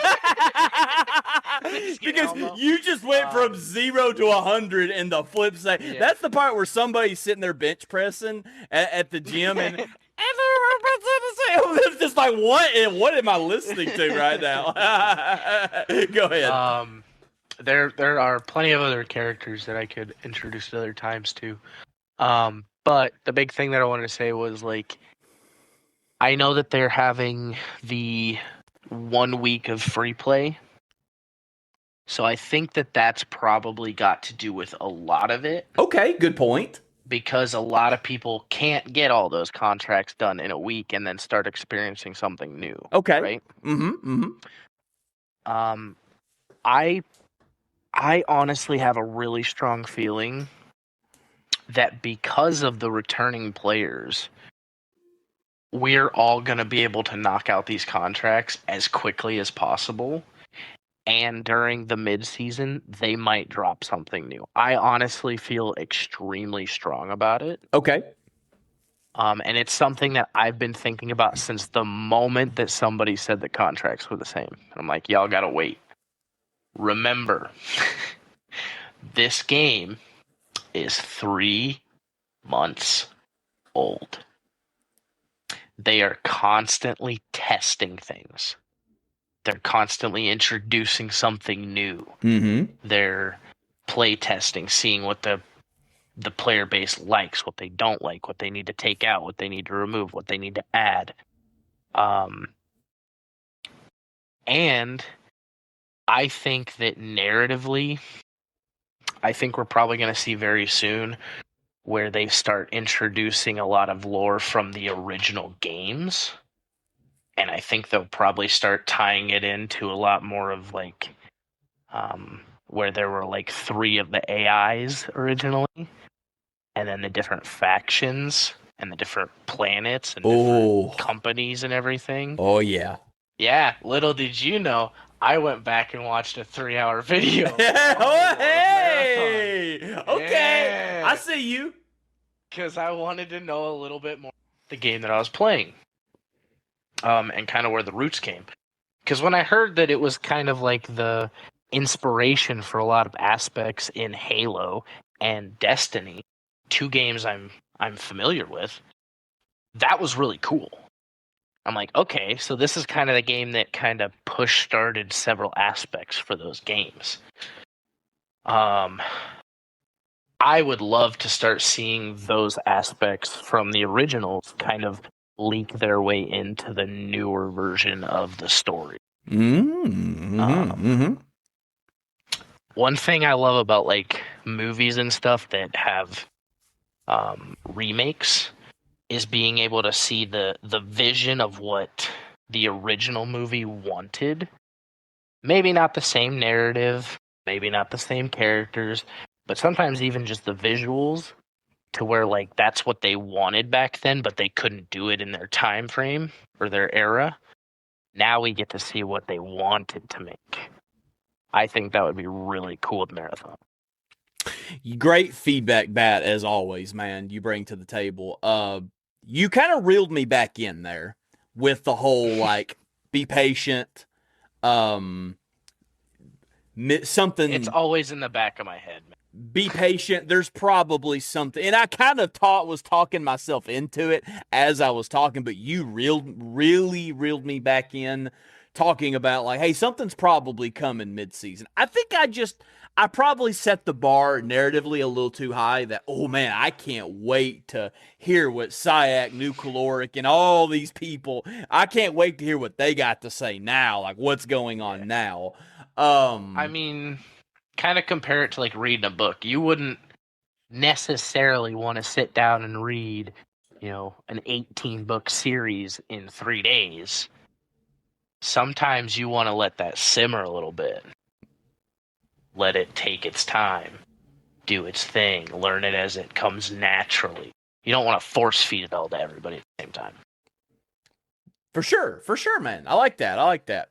Um, yeah, great feedback. You did. You dialed me back in there. So we'll see. Ultimately, we'll see. We'll see what they do. Okay. Ba ba ba ba ba ba ba. Some. We'll talk real quickly about. Yeah. I almost thought about talking about some hidden quality of life gems. I'm trying to look here. Yeah. Hey, I'll say this real quick. Some hidden gems that they've done. Some quality of life changes. We'll start. We've talked about this a little bit. Faction upgrade cost cuts. Material economy just got a massive sigh of relief. Bungie officially lowered the material prices required for major faction upgrades across the board. It's very noticeable. You no longer have to spend an entire week holed up an outpost grinding rare scrap metal just to unlock a baseline progression node. It's so true. Yeah. This is we've alluded to it earlier. This has been a very nice quality of life improvement. The UI and I saw a lot of people bicker when this game came out in March. I saw a lot of people bickering about the UI. That, by the way, for anybody that don't, UI stands for user interface. It's just kind of like how you interact with the game and how easy things comes to you and how you navigate like a menu and things. That's a simplified down way of talking about it.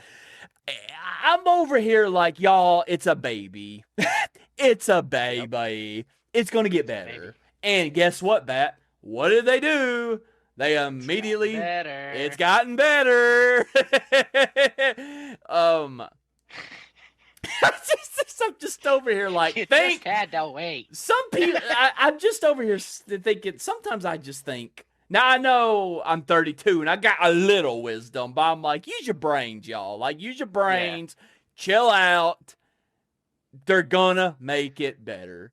Even I got ahead of myself a while ago with narratively, but even some things I'm like, y'all, come on now, it's gonna get better. Batman, you can now navigate the menu so much easier.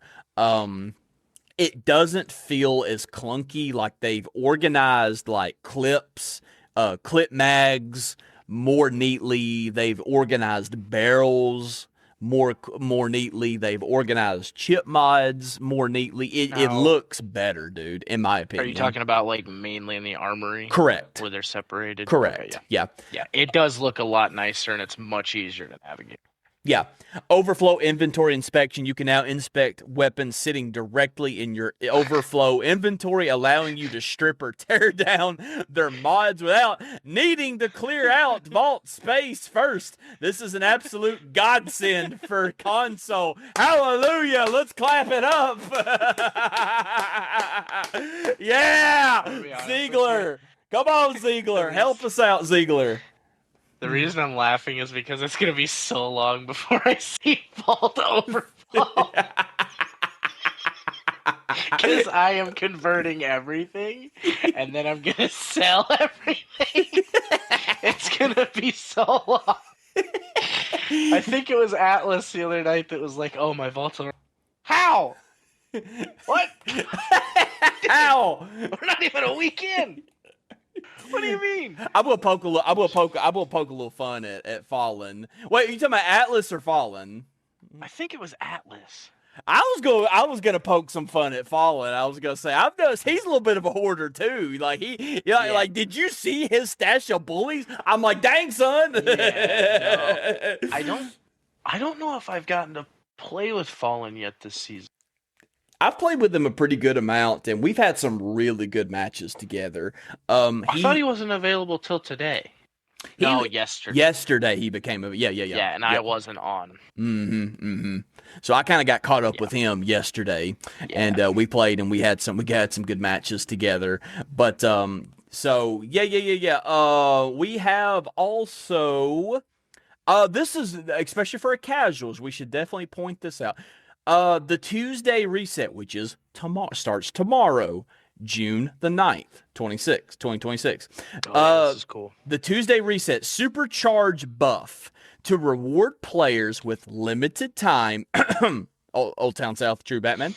Every single Tuesday reset, your first 5 contracts completions receive a massive permanent XP multiplier boost. If you only have a few hours a week to play, hit your Tuesday contracts is now the absolute fastest way to rocket through your runner and faction levels. This is good. W's. This is good, man. If you need to hard focus something, your first 5 contracts is a it didn't really go into detail like how much, but it's an XP multiplier boost.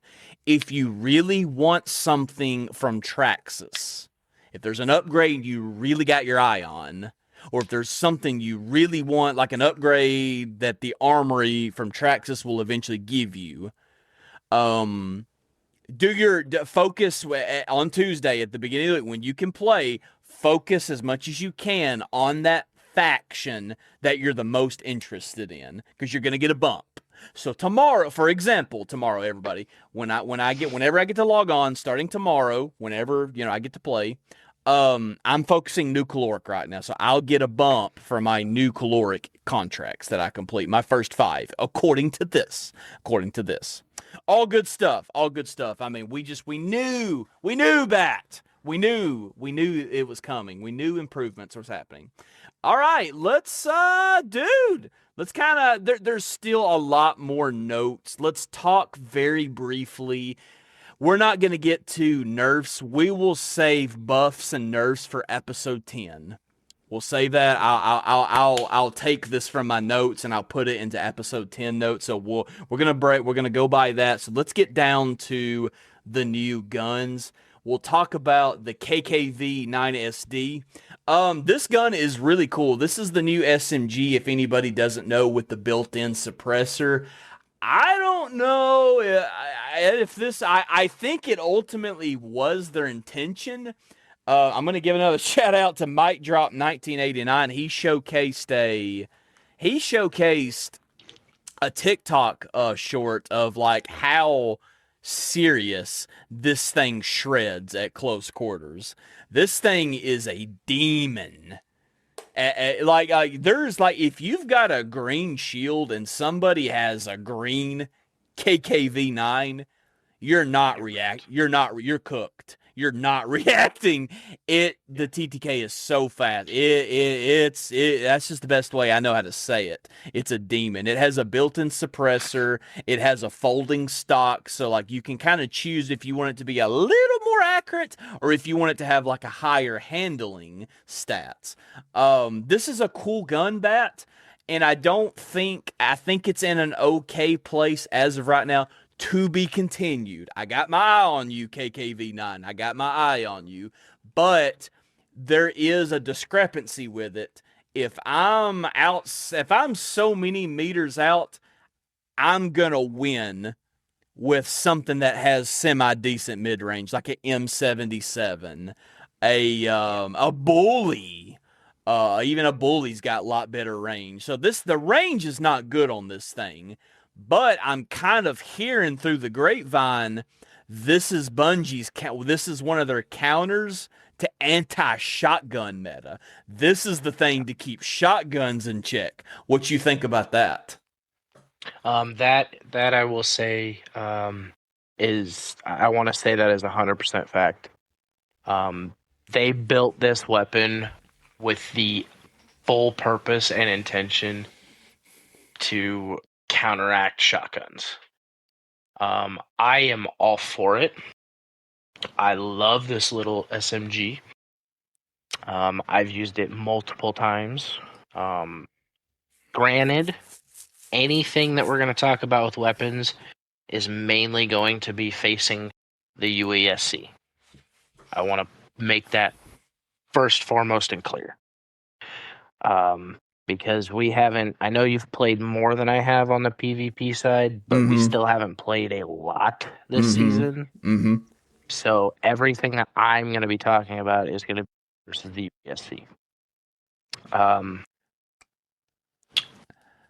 Even if I have a little bit of range on a UESC, let's say they're in a doorway and I'm behind a box 15 meters away, I might struggle to hit those shots. It does have a little bit of a bounce to it. If you have the stock on it, it helps it a lot. I do want to say that I've gotten a couple of like blue attachments on a green one before. Right. And those blue attachments made it just that much better. I love this little gun, and honestly, I can't wait to take it into some PvP to specifically fight some shotgunners. I want to see how it performs. But yeah, it is such a fun little gun to play with. And that's pretty much all I've been doing in the sponsored Dire Marsh Night. Yes. This thing, it says it fires at a monstrous 1,200 rounds per minute, making it the official fastest firing weapon as of right now. Bungie's put in the game. I mean, yeah, it's a demon up close. People's health bars are disappearing with this thing at close range. But that's the catch, though. That is the catch. You got to be close to them. You got to be close. Almost shotgun type range. The very first game that we played that he mentioned earlier that we died really quick. Old Town and our random third went down kind of back to back. And I ran into a small building on intersection, one of the pillar rooms, and I almost won a 2v1 because I had that gun. It was close, but I honestly, with it being the first time it was in my hands, I felt like I did poorly. I think if I were to play with that gun now in that situation, I would have won that match right then. Right.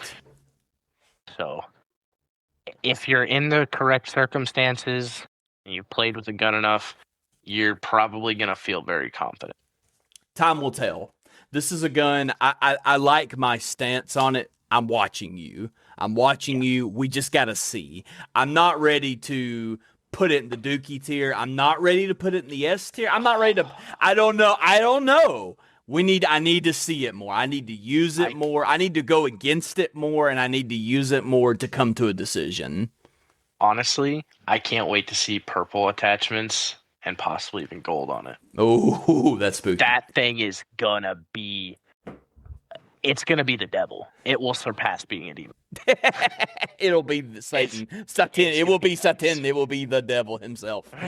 Yeah, we shall see. Okay, we got the final new weapon. We've been gifted the D54 battle pistol. It is a fully automatic 3-round burst handgun that comes equipped with an integrated red dot optic. This thing feels cool, man. This thing uses what? It does use light, correct? Yeah. They both use light ammo. I have also another shout out to Mike Drop 1989. He has also put out some content showcasing this gun, and it looks good, man. I mean, it's not gonna carry. From what I've seen, that might be a hot take. I don't know because I haven't used it that much, but I can tell you. I'll stand on business right now, and I'll say the D54, we'll see how well this ages. So y'all can keep the receipt on me, everybody. Keep the receipt on Old Town. He said it here now. We'll see how this ages. It seems to me I already like this gun better than the Magnum and the, hang on. I still got notes from the last time. CE Tactical. Yeah. The CE Tactical. Yeah, here we go. I still think the D54 is better than the Magnum MC, and I think it's better than the CE Tac. I think it runs now. It's contesting the V11 punch. It's a good gun. I like the D54. They've done a good job with it. And it can it can clutch. It's got good handling on it. You can you're in an intense fight. The enemies close the distance for you, and everybody's jumping everywhere. Everybody's bobbing and weaving and finessing and finagling, and you can just kind of spray that thing, and you get that down with it. I think it seems like it hits pretty good too. It's actually got It hits hard. It actually kind of has pretty solid damage to it. So this gun may keep an eye. This is also, everybody, keep your eye on the D54 battle pistol. This could turn into the S tier of the pistols, like the standard to the pistols. It may surpass the V11 punch. So everybody keep your eye on this one. So, oh man, we did it again, brother. We did it again. This has been awesome. We are honestly right at, can you believe this? We are right at 2 hours. We are right at 2 hours. So we done good. Real quick, I just wanted to add in my thoughts on the pistol. I think it's a very, very, very strong weapon compared to the CE Tactical. I have only used this weapon with green attachments. I am so excited to see blues, purples. I have had a gold attachment for that gun. I didn't use it. I put it into the Cradle. But I will say there were a lot of words on the description. And it seems like it's going to be more of a mental type of mod where you have to think tactically with it. So I don't know if me personally I would be using it. I would probably just stick with purple attachments in the future, unless they have like a secondary gold mod for it that's different. Just the one that I had seemed like it would be very tactical. It was something about it gaining stacks when the stock is folded, and then being like having better ammo and super bullets when it's unfolded. So okay, take that with a grain of salt, but I am definitely looking forward to seeing purple attachments on that weapon. I think it is to slay. I think it's going I'm to slay excited too. for it. Yeah, I dig the gun, and I think it is going to slay. I mean, it could be like just a rock steady, like bring a bully in, bring an M77, and your second weapon is that daggum battle pistol, Yeah. and you can Which feel, is kind of and you can it's ride kind with of that. Like you can yeah. pass on guns and stuff. You can just continue to ride with that. Yeah. I mean, they kind of teased that in the where the guy like shot the I think it was a thief like twice with the long shot and then switched to the tactical or the switched to the new pistol and cleaned him up. They're like, yeah, you can just automatically swap to that gun and clean him up. Do it. That's what it's intended for. Um, so yeah, I'll be excited to see it. Definitely in the PvP sense. Yes, sir. But I love it using the UESC. Yeah, facts. Me too. Yeah, I get it. I actually get excited. It's one of those guns I can already tell I'm gonna like it because I get excited when I see it. Yeah. Almost more excited than the KKV. Almost. I'm not gonna lie, just for the range and the stability, I would say that that's probably true for me. I would rather see it over the KKV. Now, if there's attachments on it later on, that might be a statement. But with the free kits, that's where I'm sitting. Yes, sir. Okay, well, man, we did it again. This has been a really fun episode. For everybody watching, I just want to again take this moment to say if you've made it to this point, oh man, thank you so much for choosing Running Out of Breath as your podcast. The feedback I'm getting, even on YouTube, like people are saying, I've been listening to Running Out of Breath, man, while I'm at work or whatever. Thank you for making a marathon podcast, and just the connections, the relationships we're forming. It continues to build. Just thank y'all. The download and you checking us out is more than enough, but some of you have took it even further, and y'all have reached out to us, and you did come into our Twitch chat. You did email us. You did leave a comment. We appreciate that so much from the bottom of our heart. Thank you. Put on more steam, man. Absolutely. Please, we urge everybody. Me and Bat, we typically go live on the weekends. We go live on Fridays and Saturdays. Please, we urge everybody. We want to hear from you. We want to get to know you more. Come over to our Twitch streams. Come hang out with us.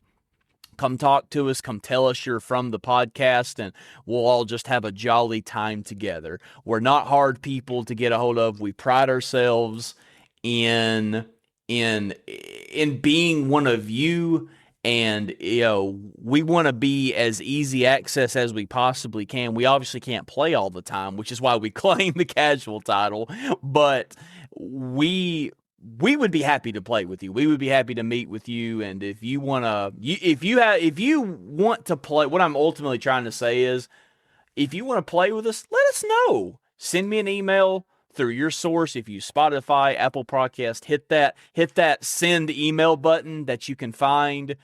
Send me a whisper on Twitch, comment, catch me on the live stream, however you want to go about it. If you want to get to know us more, if you want to build a relationship with us, we're not hard, man. We're easygoing guys, we're chill dudes, and we'd love to get to know you. But thank you all so much for the feedback and the support that this podcast has already received. It honestly blows our mind that we've even made it to this point. Put on more steam, and baby, let's see what we can turn this thing into. Batman, where can the people find you? You can find Batman on Twitch. Sure, Batman 4444. And then if you want to contact me, honestly, I don't have a lot of ways for that to happen. Typically it would be a whisper through Twitch. But if you're wanting to send me like a personal message or something, you can always go through Old Town, and that to me. That would be pretty cool to see something that somebody's just reaching out. Just Batman, but it doesn't happen. That's cool. He's just lurking around. He's just creeping around the corner. Yeah. I'm in the shadows. He did the tattoos. Yes. You heard it from Elmo himself. Everybody, go show True Batman, the person that's always on this podcast with me. Go show True Batman 4444 some love on Twitch. Most of the time when I'm live, he's live as well. And it's just warmed my heart seeing people back come to your stream because of the podcast. That makes me so happy. It's really cool. And I hope like every person. So I gotta say this real quick. It was a cool moment, dude. Like even like Fallen, man. Like so even the guy that we got to link up with, both these nuts. We linked up with. I'm kind of sad I wasn't there. I am too. I really wish. I'm sad too, but it's coming. It's coming. You'll get to meet him. I'll sometime. It was so cool. Like I joined the lobby with him first, and he was like, "Oh my gosh, Old Town South, what's up, man?" He's like, "I didn't think you would join." And then like Fallen joined it. He was like, "Oh my god." Is that he said, "Is that the not Fallen?" He said, "Is that the Fallen?" I'm like, "That is the Fallen." That like the anime, the aura farming and the legends that the legend that you have heard of. Yes, it is indeed him. That makes you know what that makes me. That's what makes me happy. That makes me happy that he was just as happy to see Fallen as he was me. And that, like, if this podcast can bring you guys followers and it can get people to getting to know you guys and build you up, that is more than anything I could really ever ask for, man. Because, like I said, I like to pour into people and I like to build people up. That's why, like I said, I ain't got no gun to my head. There was no agenda. I wanted to just give those 4 TikTok streamers a shout out just cuz. Just cuz. You know what would be like the pinnacle, I think, for us? What's that? It is if, like, eventually, you know how like Fortnite has like tournament stuff? Mm-hmm. Or like ranked. Could you imagine if there was like a tournament thing for Marathon and like we're not even a part of it, but they like mention either the podcast or us? Dude, that'd be hilarious. Dude, it would, man. It would. I would love to get it. I would love to. That would be like a dream come true, dude. To like to and they'd be like, "Oh man, it's Batman, the recon," or like it's Old Town, the triage, and like we have like characters that people know us by. That'd be awesome. I know, dude. I know that would be the dream right there, man. But even what this podcast has accomplished so far, how it's gotten it's helped you get it's helped you develop new relationships. It's developed me new relationships. It's just, I want to pour in, and I think I have an opportunity to pour into other people, to use this platform to build others up. And dude, that's what I want to do. I'm all for that, man. That sounds good to me. So I am your host. I'm your host. Holster that, baby. I am your host, Old Town South. You can also find me on Twitch at old_town south. You can whisper me on there. Please come by my stream on Fridays and Saturdays. I would love to hear from you. Say you're from the podcast. That would make my day. As others have, put on more steam. Let's get some more people in the stream from the podcast. You can also find me on YouTube. Old_town south. You can't miss it. You type in old_town south. You will see the running out of breath logo. You'll know it's us. You'll see my face. You'll hear my voice. You can't miss it. That old dirty southern accent, redneck southern accent. You can pinpoint it a mile away. Which, Batman, we're going to have some fun one episode where we're going to get into some geography. I've got to point out some of these places that people are listening to us from, because we got some people in New York, and I'm willing to bet I sound straight out of the pig pen. to our people in New York. PR New York listeners, I don't know how you put up with me. I don't know how you do it, but thank you for being here. Right? Thank you for being here. Listen. I wonder if they listen. They're like, yeah, that guy's from Iowa. Because we don't have like an accent. I don't know what you would like pinpoint it. Well, I can tell you That'd be this hilarious. much. I can tell you this. They definitely know the other guy's not from Iowa. They're like, that other guy has like, that Batman guy has like such a weird range. He's something in the middle. What is he? He can speak like Elmo. He can talk like Batman. He's so weird. He can talk like Batman. Oh man, we're going unhinged, but I love it. I love it, man. I said you could find me on the YouTube. I post shorts on there. You can keep up with me there. I'm working on my editing skills. That's a goal and a vision I have in mind to get better at that. I post some of our whole matches on there, so if you like that, that's gotten a little love. It's gotten a little love, and I'm so grateful for that. The one I think I've been having the most fun with, though, is you can also find me on TikTok, old_town south. I think I put TTV in there, but you can't miss me either. You'll know. It's same logo, running out of breath. Can't miss me. You'll know on there. I feel like I have more editing opportunities with the TikTok shorts. Dude, I've got such a stupid sense of humor. I'll go unhinged on TikTok with some of the things. Loved the one you did today. That one was so good. Just a grin, dude, went across my face making that one, man. It was so fun making it. So the song you paired with it was perfect. I tried when I had I don't know why that resonated. It just kind of did. And I was just like, runners got each other's backs, baby. Yeah. No.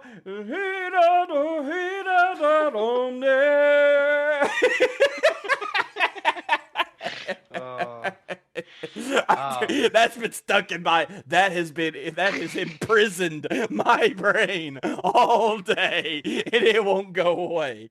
This has been episode 9 of Running Out of Breath. We're flying off the rails here. We ain't got no sleeping. We're getting a little crazy. We better end this thing now before this gets rated R or something goes off the walls. This has been episode 9 of Running Out of Breath. Thank you all so much for the support. We love you guys very much. Stop laughing. Oh, God.